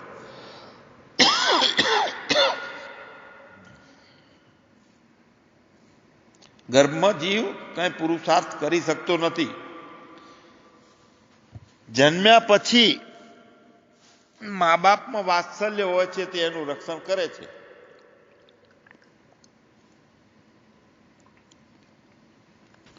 પણ એ વાત્સલ્ય ભાવ પણ ભગવાન ઉત્પન્ન કરીને મોકલે છે. નાની વયમાં પણ પરમાત્મા જ સૌની રક્ષણ કરે છે. મોટી ઉંમરે જીવ રક્ષા કરનારને ભૂલી જાય છે. પોતાની નવી બુદ્ધિ આવીને હું વ્યક્તિ છું, સ્વતંત્ર છું, હું કરું છું, હું મરું છું, હું મેળવું છું, મારું જાય છે, આવે છે. આ આજ્ઞા ગર્ભમાં પરમાત્મા પાળે, બાળપણમાં પરમાત્મા પોષે. ગર્ભમાંથી બાળક 9 મહિને બહાર આવે છે તો એને ક્યાં ખબર હોય છે કઈ જગ્યાએ દૂધ મળે છે અને કેવી રીતે લેવાનું? તો આ જ્ઞાન એને ક્યાંથી આવે છે? સ્વયંભૂ છે તે પરમાત્મા પોતે આ જ્ઞાન આપે છે. એને ખોરાક ભારે પડે એટલે દાંત નહીં શરૂઆતમાં. આ પણ પરમાત્માની કૃપા છે. નાની વયમાં પણ પરમાત્મા જ બધાની રક્ષા કરે છે. મોટી ઉંમરે જીવ રક્ષા કરનારને ભૂલી જાય છે. પરીક્ષિતની રક્ષા થઈ તે વખતે કુંતાજીએ ભગવાનની એવી સ્તુતિ કરી છે કે અમારા ઉપર સર્વદા વિપત્તિઓ આવે એવું અમે માગીએ છીએ, કાયમ માટે દુઃખ આવે એવું, જેથી અમે તને ભૂલી ના શકીએ. કાયમ માટે દુઃખ આવે એવું માગીએ છીએ જેથી આપનું નિત્ય સ્મરણ રહે અને સંસારથી છોડાવનાર આપનું અમને દર્શન થાય. પરીક્ષિત રાજાની જન્મની કથા આ પ્રમાણે મહાભારતમાં અને ભાગવતમાં બંનેમાં આવે છે. સમાધિ ભાષાની આધ્યાત્મિક દ્રષ્ટિએ જોઈએ તો પરીક્ષિત એટલે જેની રક્ષા ચારે બાજુથી ભગવાને કરી તે, અથવા અશ્વત્થામા રૂપી માયાના બાણથી જે વિષ્ણુના તેજે રક્ષા કરી તે તેજનું સ્વરૂપ કેવું હતું તેની પરીક્ષા કરવાની જેની ઈચ્છા તે પરીક્ષિત. જુઓ, અશ્વત્થામા રૂપી માયા એ માયાનું બાણ છે. આપણી સામે આપણને કોણ મહાત કરે છે? માયા એક મહાન બાણ છે.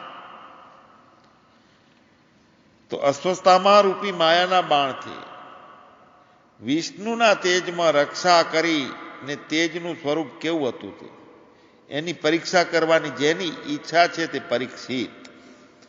પરમાત્માનો પ્રેમ કેવો છે તેની પરીક્ષા કરવાની જેની ઈચ્છા છે તે પરીક્ષિત. રામાયણ સમાધિ ભાષામાં આત્મરામાયણના નામથી પ્રસિદ્ધ થયું છે. જેમ રામાયણ સમાધિ ભાષામાં ચાલે છે તેમ શ્રીમદ ભાગવત અને મહાભારત પણ સમાધિ ભાષામાં જ ચાલે છે.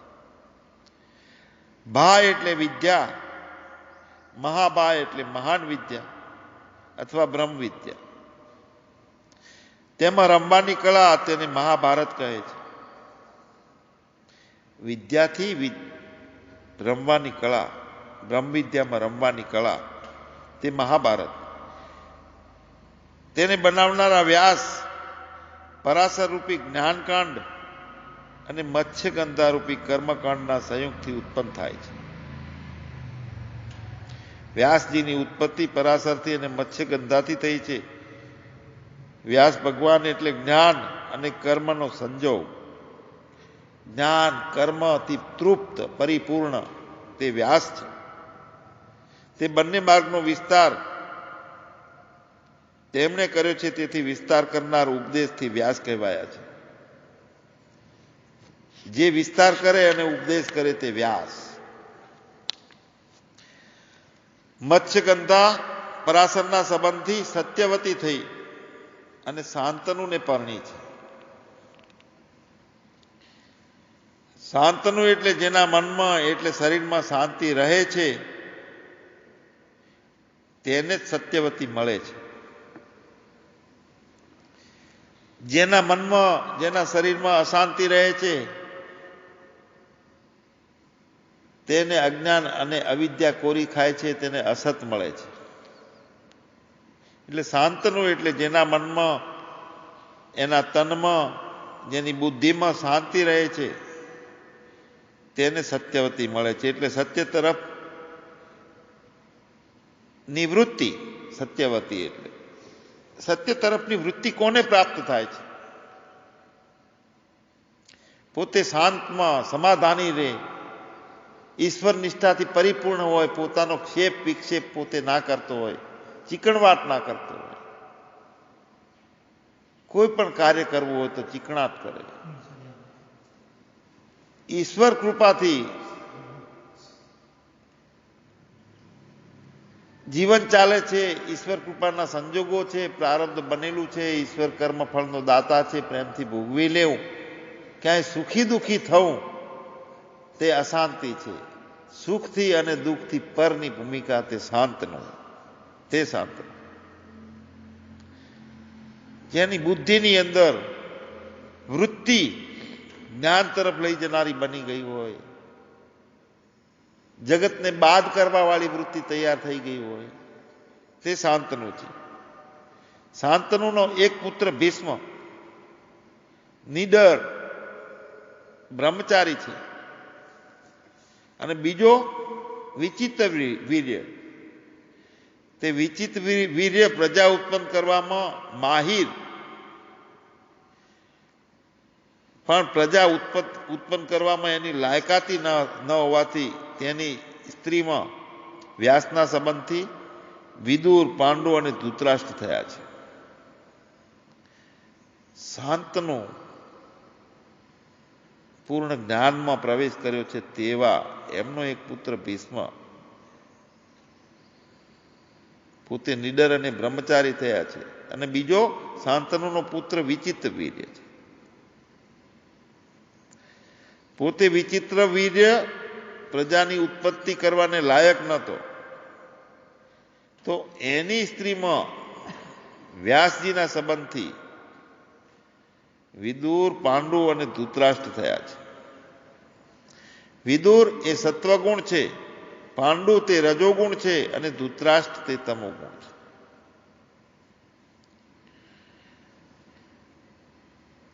વિચિત્ર વીર્ય એટલે માણસ જેવી ઉત્પત્તિ ના હોય અને ઢોર જેવું જીવન હોય એનું વિચિત્ર વીર્ય. પાંડુ છે તે ભોગી હોવાથી રોગી રહેતા હતા. સત્વગુણ, રજોગુણ અને તમોગુણ. અહીંયા વિદુરને સત્વગુણનું પ્રતીક કીધું છે. પાંડુ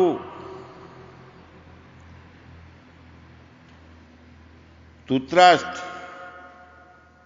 વિદુર એ સત્વગુણનું પ્રતીક છે, પાંડુ છે તે રજોગુણ છે અને ધૃતરાષ્ટ્ર છે એ તમોગુણ છે. તમોગુણનું નામ જ ધૃતરાષ્ટ્ર છે, રજોગુણનું નામ એટલે પાંડુ છે અને સત્વગુણી છે તે એને વિદુર કીધો છે. અહીંયા આવું અહીં વિચિત્ર વીર્ય એ શબ્દ એમ સૂચવે છે કે માણસના જેવો તે નથી, ઢોર જેવો છે. પાંડુ ભોગી હોવાથી રોગી રહેતા, તેથી તે પ્રજા ઉત્પન્ન કરી શક્યા નતા. તેથી કુંતીએ દુર્વાસા ઋષિને પ્રસન્ન કર્યા. રોગિષ્ઠ શરીર પાંડુનું, કારણ કે એનો તિરસ્કાર કરી અને પોતે પણ વનમાં જતા રહ્યા હતા. ધૃતરાષ્ટ્રની એવી ચાલ હતી કે પાંડુને અહીંયા રહેવા દઈશ તો બધું રાજ્યનો ભોગ વટો એના પુત્રો થશે અને તે એટલે મને આમાં કશું નહીં રહે. એટલે શરૂઆતથી એવી ચાલ હતી. પાંડુ જંગલમાં રહેતા હતા, ખાવા પીવાનું ધ્યાન નહીં, ઈશ્વર નિષ્ઠામાં હતું, શરીર રોગી બની ગયેલું હતું. તેથી પોતે પુત્ર ઉત્પન્ન કરી શકે એવી શક્તિ નથી. કામેચ્છાઓ પણ ક્ષીણ થઈ ગયેલી હતી. જ્યારે કુંતીએ તપ કરી અને દુર્વાસા ઋષિને પ્રસન્ન કરે છે, દુર્વાસા ઋષિને કહે છે કે મારે આ તકલીફ છે, તો દુર્વાસા ઋષિ એને મંત્રો આપે છે કુંતીને પુત્ર પ્રાપ્તિ માટે.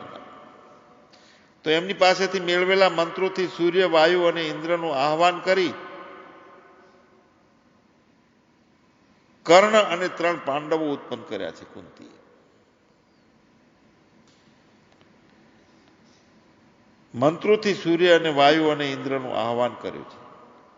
કર્ણ સાથે 3 પાંડવો ઉત્પન્ન કર્યા છે. એમનું નામ યુધિષ્ઠિર. યુદ્ધમાં સ્થિર. યુદ્ધ કયું છે? દેવો અને આસુરો વિચારધારાનું યુદ્ધ છે. દૈવી વિચારધારા અને આસુરી વિચારધારા, અને દૈવી અને આસુરી બંને વિચારધારામાં જે સ્થિર રહે છે તે યુધિષ્ઠિર. યુદ્ધમાં સ્થિર રહે એવા એ પોતે આકાશ તત્વ છે. યુધિષ્ઠિર છે, સ્થિર છે. આકાશ તત્વ, આકાશ પોતે હાલતું ચાલતું નથી, સ્થિર છે. કેમ કે આકાશની ચારે ખૂણા કોઈ છેડા જ નથી, વ્યાપક છે આકાશ.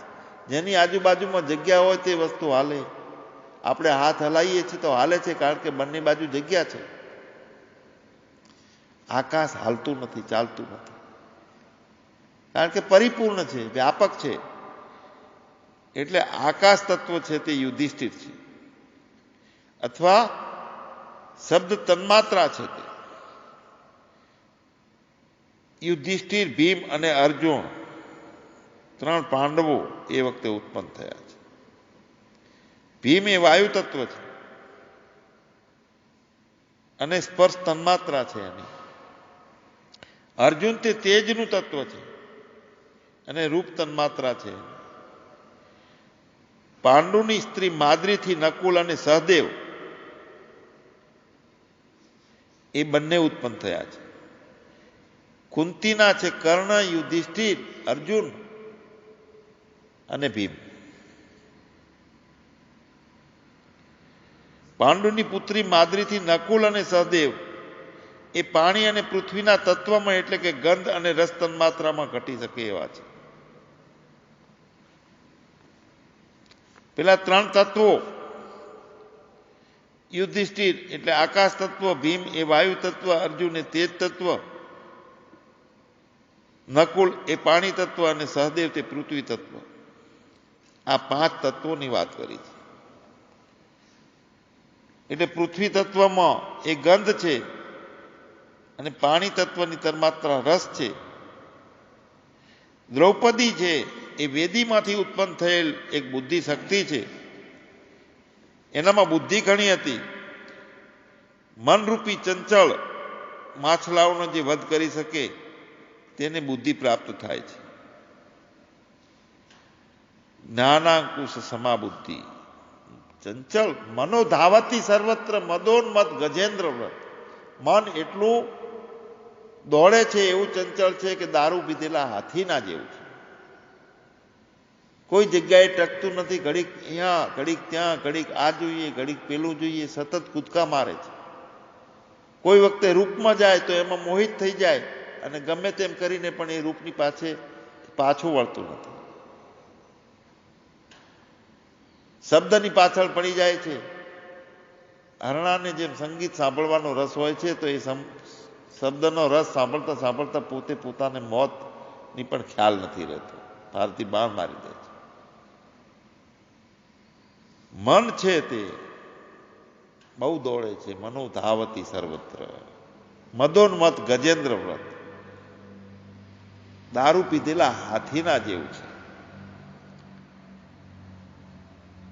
તો એ ચંચળ મન એનો વધ કરી શકે એવી બુદ્ધિ પ્રાપ્ત થાય. તે અર્જુનને પ્રાપ્ત થઈ હતી. અને એવા બુદ્ધિના ચીર દુશાસન એટલે આસુરી વૃત્તિ ખેંચે છે. દ્રૌપદી એ બુદ્ધિ છે, પણ કેવી બુદ્ધિ છે કે ચંચળ મન ઉપર વિજય પ્રાપ્ત કરી શકે તેવી બુદ્ધિનું સ્વરૂપ છે.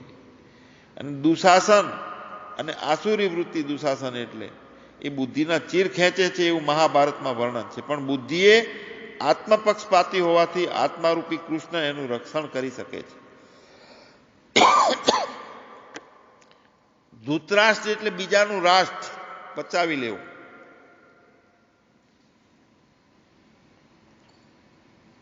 બીજાનું રાજ્ય પચાવી રહે તે ધૃતરાષ્ટ્ર. અને ધૃતરાષ્ટ્રના 100 દીકરાઓ છે. એ બધા આંધળાના દીકરાઓ છે, એટલે અજ્ઞાનના દીકરાઓ છે.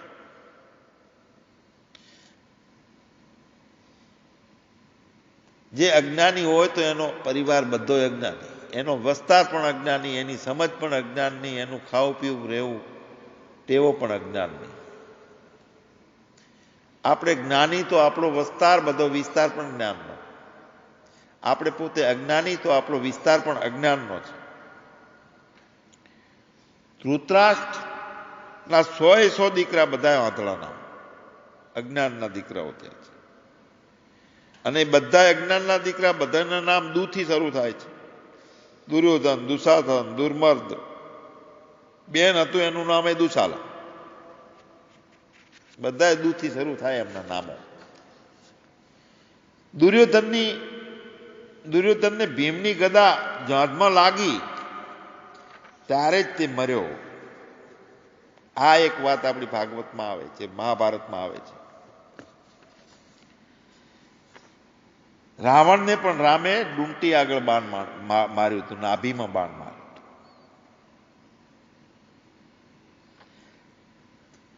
અહીંયા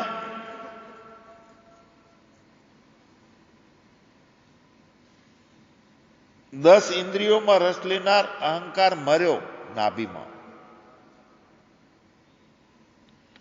બાણની જગ્યા એટલે ગદા મારવાની જગ્યા, અને વાસના, કામ વાસનાની જગ્યા જે છે તે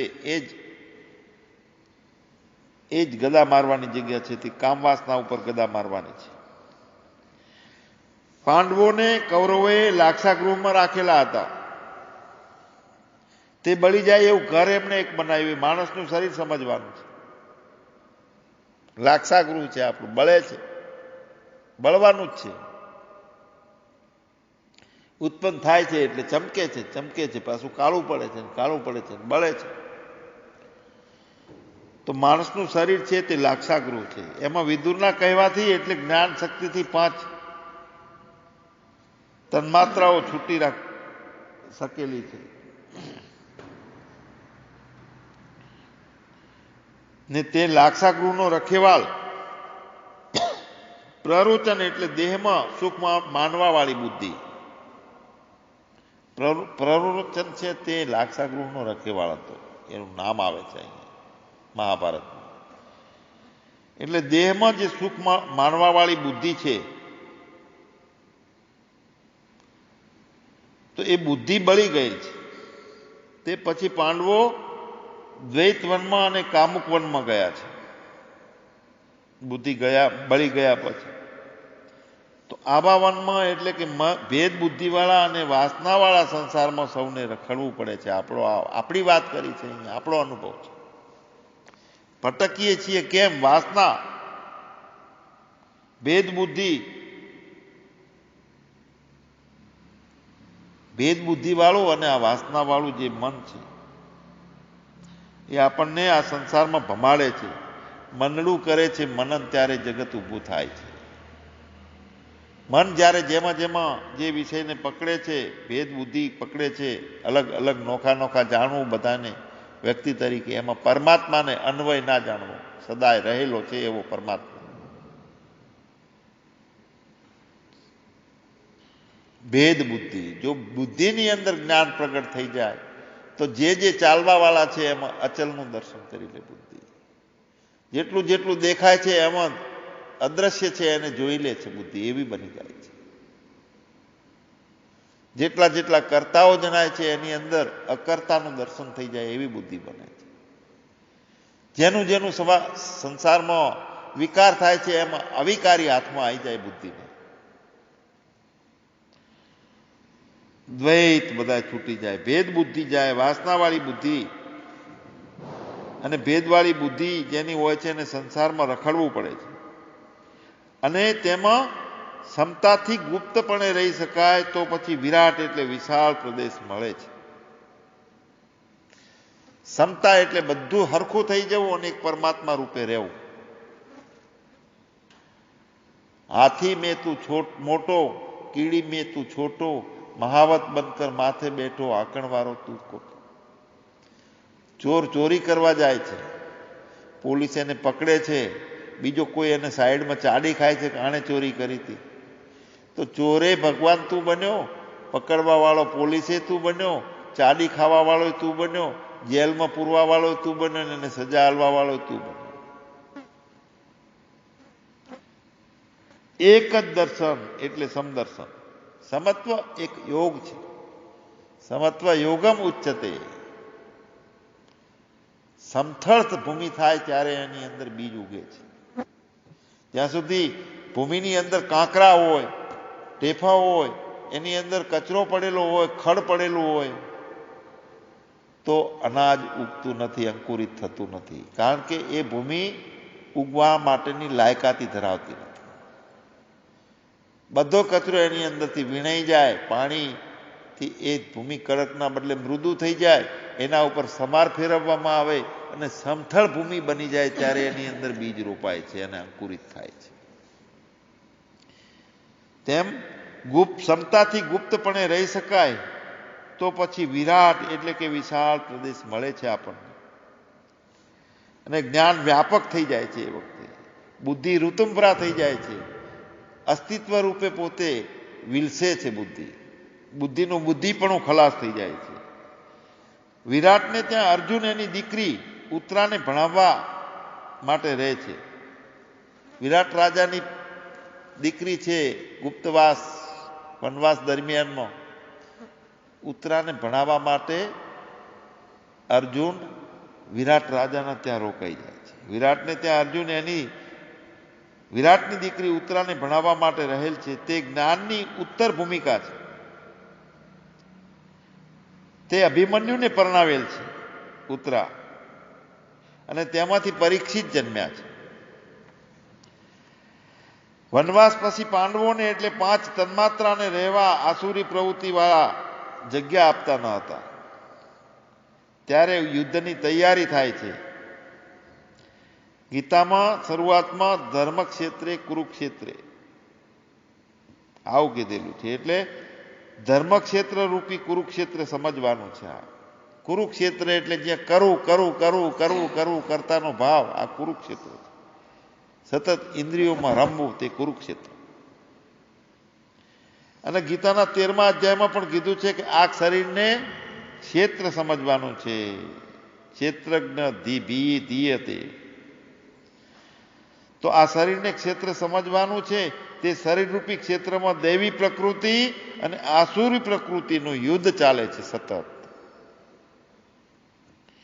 તે યુદ્ધમાં ભીષ્મના નામે, ભીષ્મની સામે તે યુદ્ધમાં શિખંડી હતા.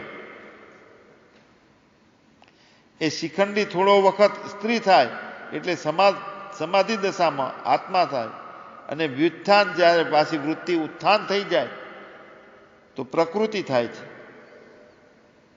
એને શિખંડી કહેવાય છે. તો તેવી જ રીતે સમાધિ કરી શકે છે તે ભીષ્મરૂપી સામાન્ય ભક્તિથી અથવા બ્રહ્મચર્યથી આગળ વધારે વધી શકે. શિખંડીના રથની ધજા અસંકલ્પની હતી, અસંકલ્પની.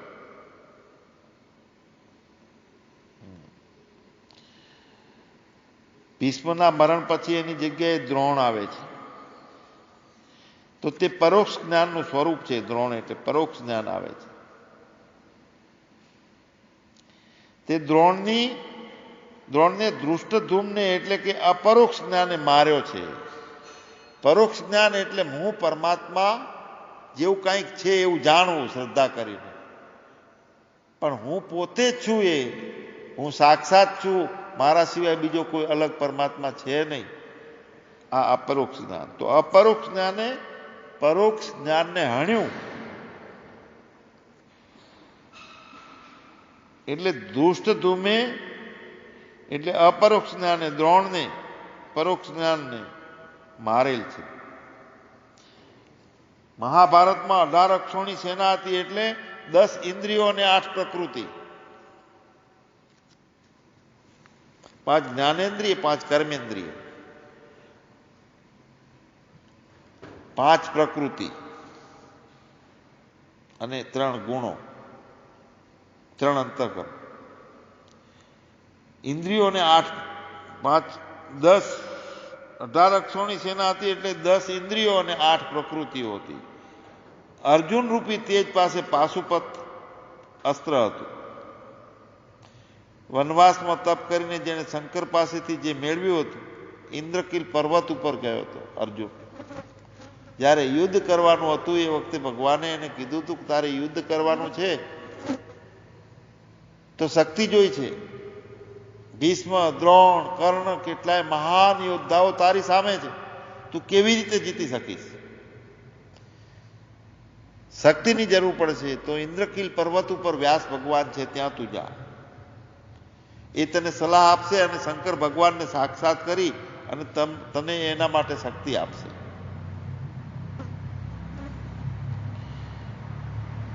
તો પાશુપાત અસ્ત્ર વનવાસમાં તપ કરીને એને શંકર પાસેથી મેળવેલું હતું. શંકર જ્ઞાન આપનાર સ્વરૂપ છે. તે જ્ઞાન પશુ જેવી વૃત્તિને તાબે કરી શકે છે, આસુરી વૃત્તિને તાબે કરી દે છે. અજ્ઞાન નિવારણ કરવાની ક્ષમતા એ જ્ઞાનની છે. અર્જુનને બીજી મુશ્કેલીઓમાંથી બચાવનાર શ્રી કૃષ્ણ હતા. એમનું હથિયાર સુદર્શન ચક્ર એટલે સમ્યક દર્શન.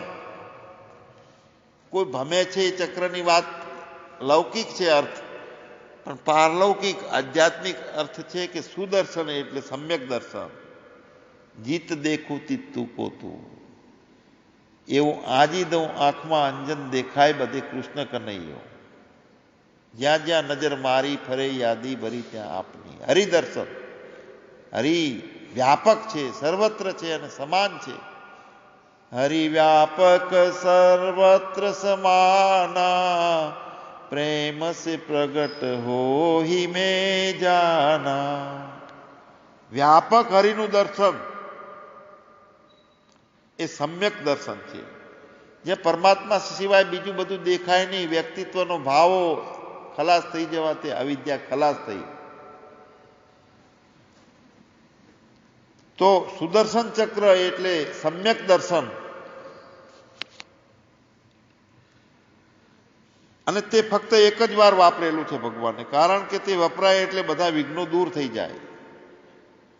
એક વખત સમ્યક દર્શન થઈ જાય, એક વખત સુદર્શન થઈ જાય એટલે જગતમાં અદર્શન બીજા અલગ અલગ દર્શનો બધા ખલાસ થઈ જાય છે. જ્ઞાન એક જ વખત થાય છે. એક વખત જ્ઞાન સૂર્ય પ્રગટી જાય પછી તે કોઈ દિવસ એવું નથી કે હવે ફરી ફરીને કરવાનો હોય છે જ્ઞાન. સુદર્શન ચક્ર ભગવાને એક જ વખત ચલાવ્યું હતું અને બધા વિઘ્નો દૂર થઈ જાય છે. એક વખત જ્ઞાનની પ્રાપ્તિ થાય એટલે નાના નાના જેટલા દુઃખો હોય બધા વિરામ પામી જાય છે. એનો કોઈ વિરોધી પણ રહેતો નથી. તો આવા અર્થમાં મહાભારત ચાલી શકે એવું છે. ગીતાની શરૂઆતમાં ધૃતરાષ્ટ્ર પોતાના દીકરાને પોતાના કહે છે, મામકા, મારાપણો. અને બીજાને પાંડવો કહે છે. પોતાને મામકા કહે છે અને બીજા છે એને પાંડવો કહે છે. તો આપણને દુઃખ ઉત્પન્ન થાય છે, કલેશો ઉત્પન્ન થાય છે. એનું કારણ શું છે? મામકા ભાવ, મારો ભાવ, મમતા ભાવ. માને છે મારો છે એ પ્યારો લાગે, બીજો છે એ થોડોક અલગ છે એવું લાગે છે. જો મમત્વ ભાવ, મામકા ભાવ, પોતાનાપણાનો ભાવ અને બીજાપણાનો ભાવ, આ બે વૃત્તિ ખલાસ થઈ જાય, ફક્ત મામકાય ના રહે અને પારકાય ના રહે. આપણે સામાન્ય જીવનમાં જીવન જીવીએ છીએ ત્યારે પ્રત્યેક ક્ષણે અનુભવથી, સચેતતાથી જો જીવન જીવવામાં આવે તો ખબર પડે આપણને કે મારામાં કઈ કઈ ખામીઓ છે. હું ક્યાં ક્યાં મારાપણું કરું છું ને ક્યાં ક્યાં પારકાપણું કરું છું. પોતાના દીકરાને 15 વર્ષ ભણાવીએ તો કોઈ દાડો અભિમાન ના થાય, ગર્વ ના થાય કે હું ભણાવું છું મારા દીકરાને. મામકા છે. અને બેનનો ભાણિયો 3 વર્ષ જો આપણે ભણાયો હોય તો કાયમ માટે કહીએ કે મારા ત્યાં ભણ્યો હતો. આપણા દીકરો ભણે છે એને મેં ભણાયો છે, મારા ત્યાં ભણ્યો છે એવું તો કોઈ દિવસ કહેતા નથી. બહેનનો દીકરાને ભણાયો એનો ગર્વ, એનું નોખું અભિમાન ઊભું કર્યું. મામકા ભાવ છે એની અંતર્ગત પરાયા ભાવ રહેલો છે, એ સાપેક્ષ છે. મમતા બધા ક્લેશોનું કારણ છે, દુઃખનું કારણ મમતા છે. મમતા મરે નહીં એનું મારે શું કરવું. મોહથી અર્જુન નું ગાંડી ધ્રુજવા લાગ્યો હતો, હાથ ધ્રુજવા લાગ્યા હતા. યુદ્ધની વચ્ચે તૈયાર થયેલો અર્જુન બેસી ગયો કે મારે યુદ્ધ નથી કરવું. કારણ મારા ગુરુદેવ, મારા દાદા, મારા ભાઈઓ, મારા મામા સામેના પક્ષમાં છે. મારાઓને મારે મારવા નથી. એના કરતાં તો હું ભિક્ષા માગીશ અને સંન્યાસ ધારણ કરીને વનમાં જતો રહીશ. મારે રાજ્ય આવું મેળવવું નથી. ક્લેશ ઉભો કરે છે, મામકા ભાવ છે. હાથ ધ્રુજી જવા, ગાંડી હરી પડવું એટલે પોતાનું તેજ પણ ખલાસ થઈ જાય છે. ક્લેશનું કારણ છે તે મમતા ભાવ છે. અને આખી ગીતા કુરુક્ષેત્રના મેદાનમાં 700 શ્લોકો સાથે ભગવાનને કહેવી પડી છે મામકા ભાવ દૂર કરવા માટે. જો મામકા ભાવ એને દાખલ ના થયો હોત તો સરસ યુદ્ધ કરી નાખ્યું હોત. મામકા ભાવ ખલાસ કરવા માટે આખી ગીતા કીધી છે. છેલ્લે અર્જુને મોહનો ભાવ દૂર થાય છે ત્યારે કહે છે, સ્થિતો અસ્મિ ગત સંદેહ કરી છે વચનં તવ સ્મૃતિ લબ્ધ્વા. મને મારી પોતાની આત્મા તરીકેની સ્મૃતિ થઈ છે. મોહ અને મમતા મારા ખલાસ થઈ ગયા છે. આ અર્જુનનો એકરાર છે. આખી ગીતા જો કહેવામાં આવી હોય તો મામકા ભાવ બાદ કરવા માટે, દૂર કરવા માટે. આ ભાગવત છે, એનું રસાસ સ્વાદ આપણે લઈએ છીએ તો એનો હેતુ શું છે? અહમતા, મમતા અને વાસના 3 ખલાસ થાય અને મોહ રહિત આપણે આપણા સ્વસ્વરૂપમાં આનંદની ભૂમિકામાં જ્ઞાનની પ્રાપ્તિ થઈ જાય. મોહ છે તે બધા ક્લેશનું કારણ છે. અને કૌરવના બાણ એ વ્યવહારમાં આસુરી પ્રકૃતિનું જોર બતાવે છે. પણ આપણા શરીર રૂપી રથમાં શ્રી કૃષ્ણ રૂપી આત્માનું સ્મરણ રાખ્યું હોય તો આસુરી સ્વભાવના બાણ લાગે નહીં. સંસારના યુદ્ધમાં વિજય મળી રહે છે. આ શરીરરૂપી રથ છે. ઉપનિષદમાં પણ એક ઉદ્ઘોષ છે કે આત્માનમ રથિનમ વિધિ શરીરમ રથમેવ. આત્મા છે તે માલિક છે, રથી છે, અને શરીર તે રથ છે. આત્માનમ રથિનમ વિધિ શરીરમ રથમેવ છે. બુદ્ધિ તે સારથી છે, મન છે તે લગામ છે, ઇન્દ્રિયો છે તે ઘોડા છે. શરીરરૂપી રથમાં કૃષ્ણરૂપી જો રથી હોય, અહીંયા આપણો રથી કોણ બનાવી દીધો છે? આપણે બુદ્ધિને.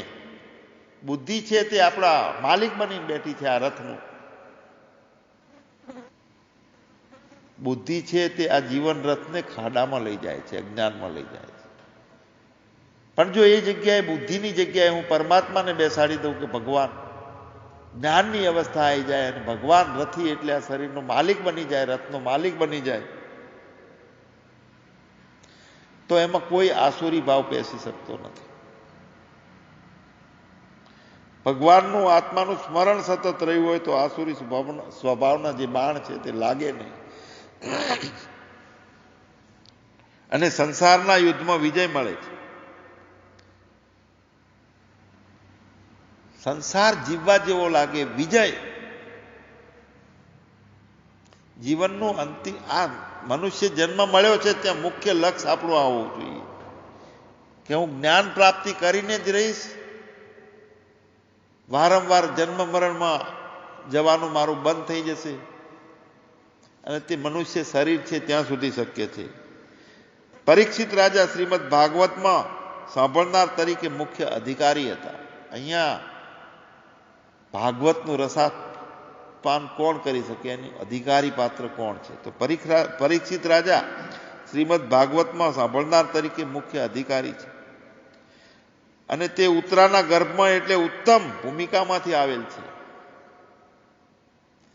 પરીક્ષિત રાજા ઉત્તરાનો પુત્ર છે, અભિમન્યુનો પુત્ર છે, ઉત્તરાના ગર્ભમાંથી આવે છે એટલે ઉત્તમ ભૂમિકામાંથી આવેલ છે. પણ તેણે કલિયુગના દોષથી સમીક ઋષિના એટલે કે સમ્યક જ્ઞાનના ગળામાં મરેલો સર્પ નાખવાથી શાપને પાત્ર થયા છે. માટે સમ્યક બુદ્ધિનું અપમાન કરવું નહીં. જ્યારે સમ્યક બુદ્ધિ આપણી છૂટી જાય છે ત્યારે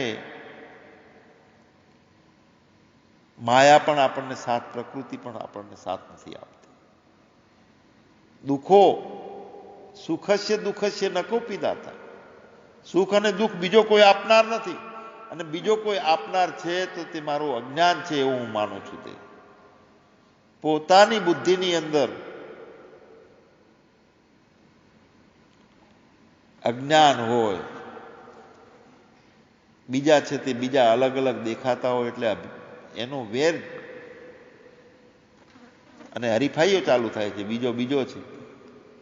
પણ ત્યાં જ્ઞાનની અવસ્થા બુદ્ધિમાં હોય, સમ્યક જ્ઞાન થઈ ગયેલું હોય તો સુખ અને દુઃખ જેવું કાંઈ નથી રહેતું. શ્રમિક ઋષિના ત્યાં જ્યારે પરીક્ષિત રાજા દોડતા દોડતા જાય છે, જંગલમાં ગયા છે, જંગલમાં ભૂલા પડ્યા છે, શિકાર કરવા ગયા છે, પાછા ફરી શકાય એવી પરિસ્થિતિ નથી, ભૂખ લાગ્યું છે, તરસ લાગી છે, શરીર લોથપોથ થઈ ગયું છે અને સમીક ઋષિના આશ્રમમાં જાય છે.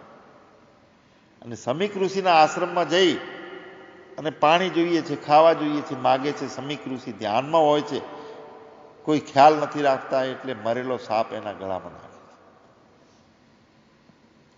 અને શ્રાપ આપે છે સમીક ઋષિ કે તને તક્ષક નાગ કરડશે. કળિયુગના દોષથી સમીક ઋષિના એટલે કે સમ્યક જ્ઞાનના ગળામાં મરેલો સાપ નાખવાથી સાપને પાત્ર થાય છે, અજ્ઞાની થઈ જાય છે. માટે સમ્યક બુદ્ધિનું અપમાન કરવું નહીં, સમીક ઋષિનું અપમાન નહીં કરવું. સમ્યક બુદ્ધિ છે તે અને જે મહાન છે, વિદ્વાન છે, બ્રહ્મનિષ્ઠ છે એવા લોકોનું અપમાન કરીએ તો શું થાય? દુઃખ આવે. કદાચ ભૂલ થાય તો પરીક્ષિત રાજાની જેમ ભૂલ સુધારવા માટે સુખદેવજી જેવા ગુરુનું શરણ લેવું જોઈએ. શ્રીમદ ભાગવતની કથા કહેવા વાળા સુખદેવજી હોવાથી શ્રીમદ ભાગવત એ પક્ષીની માફક ઉડીને એકદમ મોક્ષ પ્રાપ્ત કરાવી આપે એવો માર્ગ છે. કારણ કે કથા કહેવા વાળા સુખદેવજી છે, પૂર્ણ જ્ઞાની છે, અનુભવી છે, પૂર્ણ બ્રહ્મનિષ્ઠ છે.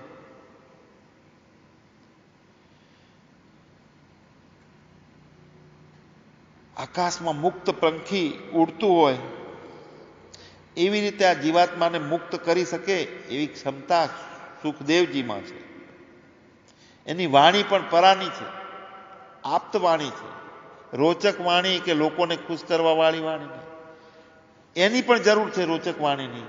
કારણ કે તમોગુણી લોકો હોય, સત્વગુણી લોકો હોય તો એ વખતે એમને આવી રોચક વાણી કહી કહીને એમને પ્રભુ નિષ્ઠા વધારી અને ધીરે ધીરે ધીરે ધીરે આત્મજ્ઞાનના રસ્તે વાળવા પડે છે. પણ જેને છેલ્લે જ્ઞાન જ કરવું છે, આવો તીવ્ર મુમુક્ષુ છે, જેને એ સિવાય બીજો કોઈ રુચિ થતી નથી, સંસારમાં રુચિ થતી નથી, બીજા વિષયોમાં પણ ઉપરામ રહે છે, ફક્ત જ્ઞાન જ કરવું છે, તો એમને સુખદેવજી જેવા મહાપુરુષ પાસે જવું જોઈએ કે જેની વાણી પરા નીકળે છે, આપ્ત વાણી નીકળે છે. આવરણ જે તોડવાનું છે એ છેલ્લે છે. જ્ઞાન ને વૈરાગ્ય તો અભ્યાસથી પણ થાય, પણ અજ્ઞાનનું આવરણ તૂટે. જેમ પાણી ઉપરથી લીલ જે છે એ ખલાસ દૂર થાય છે ત્યારે પાણીનું ચોખ્ખું સ્વરૂપ આપણને જાણવા મળે છે. અજ્ઞાનનું આવરણ તોડવા માટે પરાવાણી, અનુભવીની વાણી એની તાકાત છે. એ પરાવાણીનો જે પ્રકાશ વક્તા છે, બ્રહ્મનિષ્ઠ છે, પૂર્ણ જ્ઞાની છે, તે પ્રગટ છે. પરમાત્મા તત્વ એનામાં પ્રગટની બલિહારી છે. સબઘટ મેરા સાઈયા ખાલી ઘટના કોઈ, બલિહારી વા ઘટ કી જાગટ પ્રગટ હોય. જ્ઞાન કોણ કરાવી શકે? કેવો મહાપુરુષ જ્ઞાન કરાવી શકે? પ્રગટ. ભેતે ચિતરેલી ગાય કોઈ દિવસ દૂધ નથી આપતી. દિવાલ ઉપર મોટો દીવો ચિત્ર્યો હોય પણ પ્રકાશ ના આપે. એમ શાસ્ત્રોમાં શબ્દો પડ્યા છે, ગોખે રાખીએ, 50 વખત કહીએ એટલે કંઠસ્થ થઈ જાય, એમાં ગર્વ આવે છે કે હું જ્ઞાની થઈ ગયો. શબ્દો છે તે જડ છે. ગીતા, ભાગવત, મહાભારત જે મહાપુરુષની અંદર જીવંત થઈ જાય, જીવતી રમતી હોય, એવા મહાપુરુષ છે તે જ્ઞાન કરાવવાને, અજ્ઞાનના પડદા હટાવવા માટે ક્ષમતા ધરાવે છે. એમની ઉપર શ્રદ્ધા કરીને, એમને ઈશ્વર તુલ્ય માનીને સતત એવા મહાપુરુષોનું સાનિધ્ય આપણે ટકાવવું પડે જ્ઞાન માટે. શ્રીમદ ભાગવત જેવો ગ્રંથ હોય, સુખદેવજી જેવા વક્તા હોય અને જ્ઞાન પીરસનાર હોય, તો પક્ષીની માફક એકદમ મોક્ષ પ્રાપ્ત કરાવી આપે એવી ભૂમિકા નિર્માણ થઈ જાય છે. અને તે છે જલ્દી જ્ઞાન થઈ જાય. વિમાન માર્ગ. એક જગ્યાએથી બીજે જવું હોય તો ગાડા માર્ગેથી જઈએ તો 100 કિલોમીટર જવું હોય તો 20 દિવસ લાગતા. ઊંટ ગાડીથી જઈએ, રિક્ષાથી જઈએ, બસથી જઈએ, રેલગાડીથી જઈએ, પણ અલગ અલગ માર્ગો છે ભગવાન સુધી પહોંચવાના. વિમાન માર્ગ છે તે સીધો માર્ગ છે, ડાયરેક્ટ.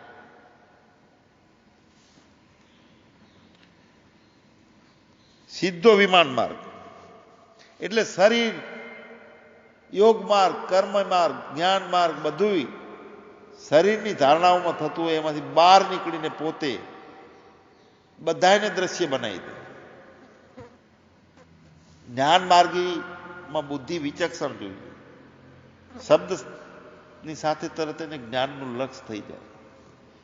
તો અહીંયા જ્ઞાન, કર્મ અને ભક્તિ નો ત્રિવેણી સંગમની ભાગવતમાં વાત કરી છે. ભક્ત ગુણ ગાતા ગાતા પરમાત્મામાં લીન થઈ જાય અને જ્ઞાન માર્ગ જ્ઞાન પ્રાપ્ત થાય છે એ જ પોતાનું પરમાત્માનું પ્રાપ્તિનું જે લક્ષ્ય ને જે અનુભવ છે તે જ અનુભવ જ્ઞાન માર્ગથી છે. કર્મ માર્ગથી પણ અનુભવ તો છેલ્લે એક જ છે.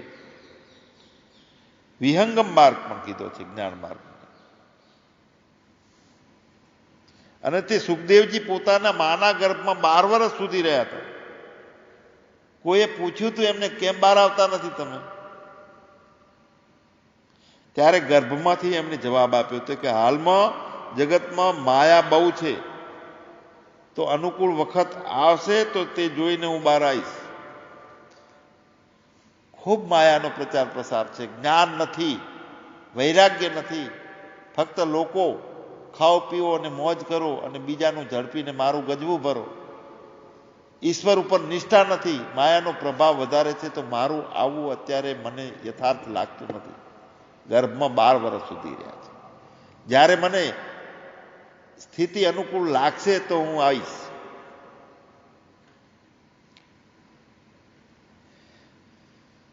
તો અનુકૂળ વખત જોઈ બહાર આવીશ. પછી યોગ્ય વખતે બહાર આવી યોગ શક્તિથી તરત મોટું સ્વરૂપ ધારણ કરી વનમાં ચાલી નીકળ્યા છે. એમની પાછળ પાછળ વ્યાસ ભગવાન જાય છે કે હે પુત્ર ઉભો રહે, ઉભો રહે, ઉભો રહે.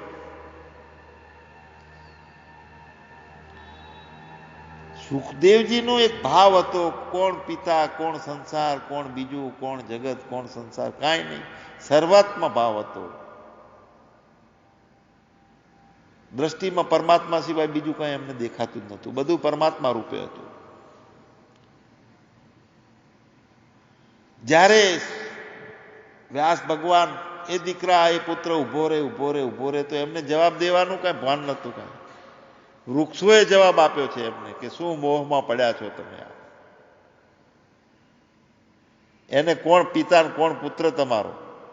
તો શરીર અને જાગ્રત અવસ્થાઓમાં કરેલી કલ્પનાઓને તમે સાચી માની છે.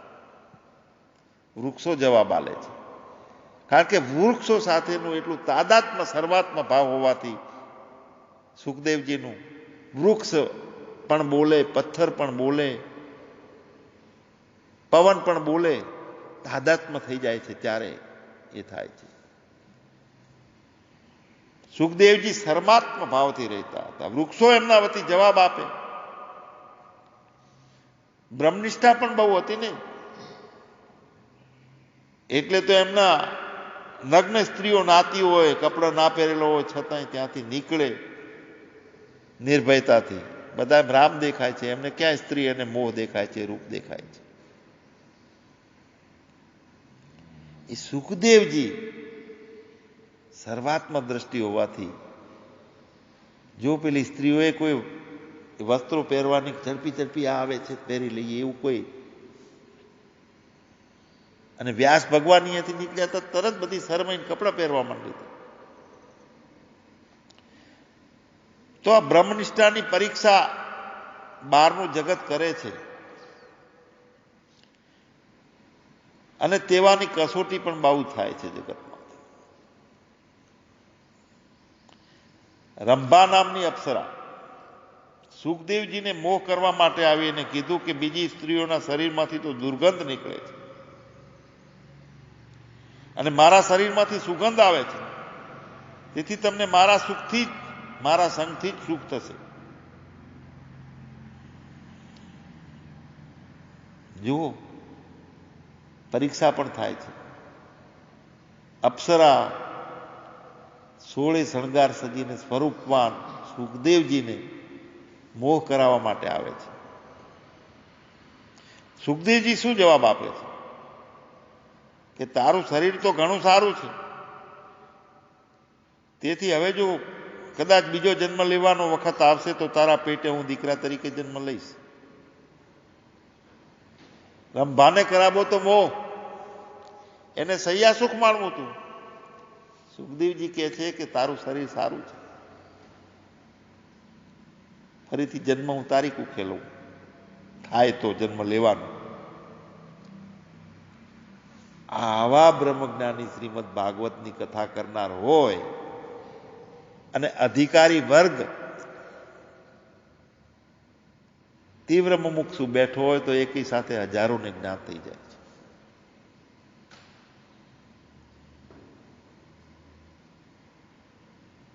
એટલે આ કથાને પરમહંસની સંહિતા કીધી છે. આવો જે જ્ઞાની હોય એની વાણીમાં જે બળ હોય છે, સિક્કા મારતી હોય, સંસ્કાર ઊભી કરતી હોય એના શબ્દો. સ્થૂળ સૂક્ષ્મ કારણ, મહાકારણ, આત્મ શરીર, બ્રહ્મ શરીર બધા વેદીને છેલ્લા સુધી શબ્દ ઘૂસ મારી દે. શબ્દ એ બ્રહ્મ છે. આત્મજ્ઞાનીની વાણીમાં જોર હોય, તાકાત હોય છે કે એ આવરણો ચીરી શકે છે.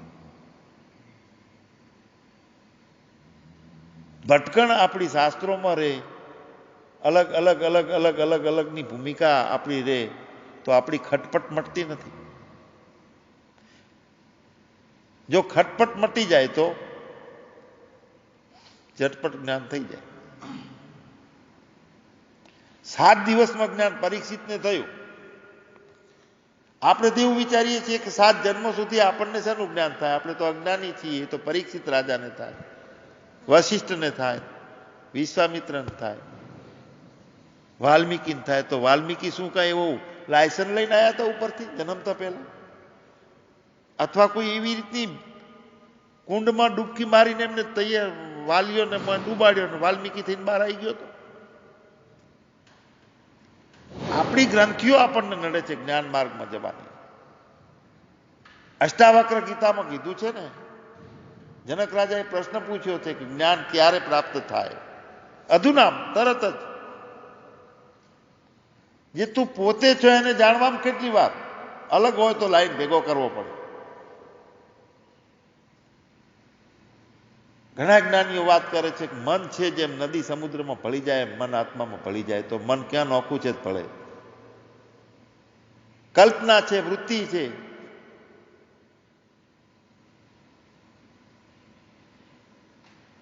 ભ્રાંતિઓ નિવૃત્ત થઈ જાય તો વાત યથાર્થ કહેવાય. મન અને આત્મા નામની 2 વસ્તુઓ છે જ. માટીમાંથી ઘડો બને છે તો ઘડો ને માટી 2 તો છે નહીં. જો ઘડા ઉપર આપણે આંગળી અડાડવા જઈએ છીએ તો આંગળી તો માટી ઉપર અડે છે.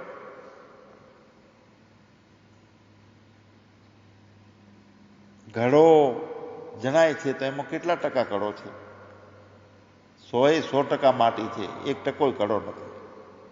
અને ઘડો અને માટી 2 છે એવું લાગતું હોય તો 2ના ભાગ પાડો. 2 જણને એકને ઘડો આપી દો ને એકને માટી આપો. ઇમ્પોસિબલ. શું છે આ મન?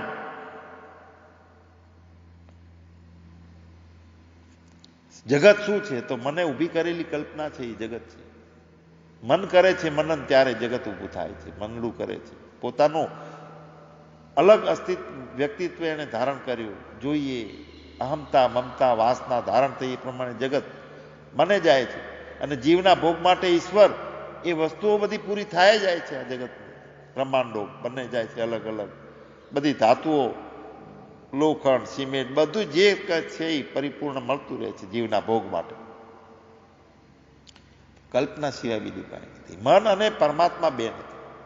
જ્યારે આપણે મન હોઈએ છીએ ત્યારે આપણે પરમાત્મા તરીકે નથી હોતા અજ્ઞાનમાં. મન આપણે પૂર્ણ આપણા આત્મ સ્વરૂપમાં જાગૃતિ હોય છે ત્યારે પરમાત્મા હોય છે, મન હોતું નથી. 2 નાહી, 2 છે જ નહીં. પરીક્ષિત રાજાને 7 જ દિવસમાં જ્ઞાન થઈ ગયું.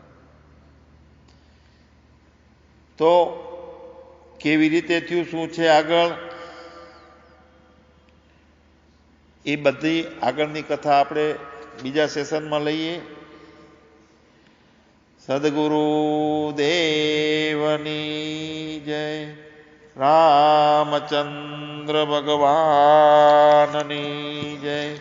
કૃષ્ણ કનૈયા લાલની જય. હરે કૃષ્ણ કૃષ્ણ કૃષ્ણ હરે હરે, હરે રામ રામ રામ હરે હરે.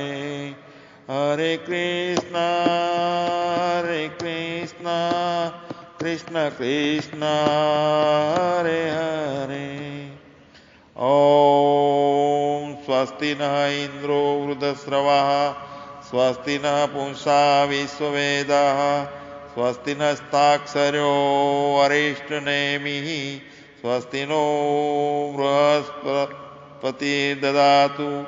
ॐ सर्वमाङ्गल्यमाङ्गल्ये शिवे सर्वार्थसाधिके शरण्ये त्र्यम्बके गौरी नारायणी नमोऽस्तुते।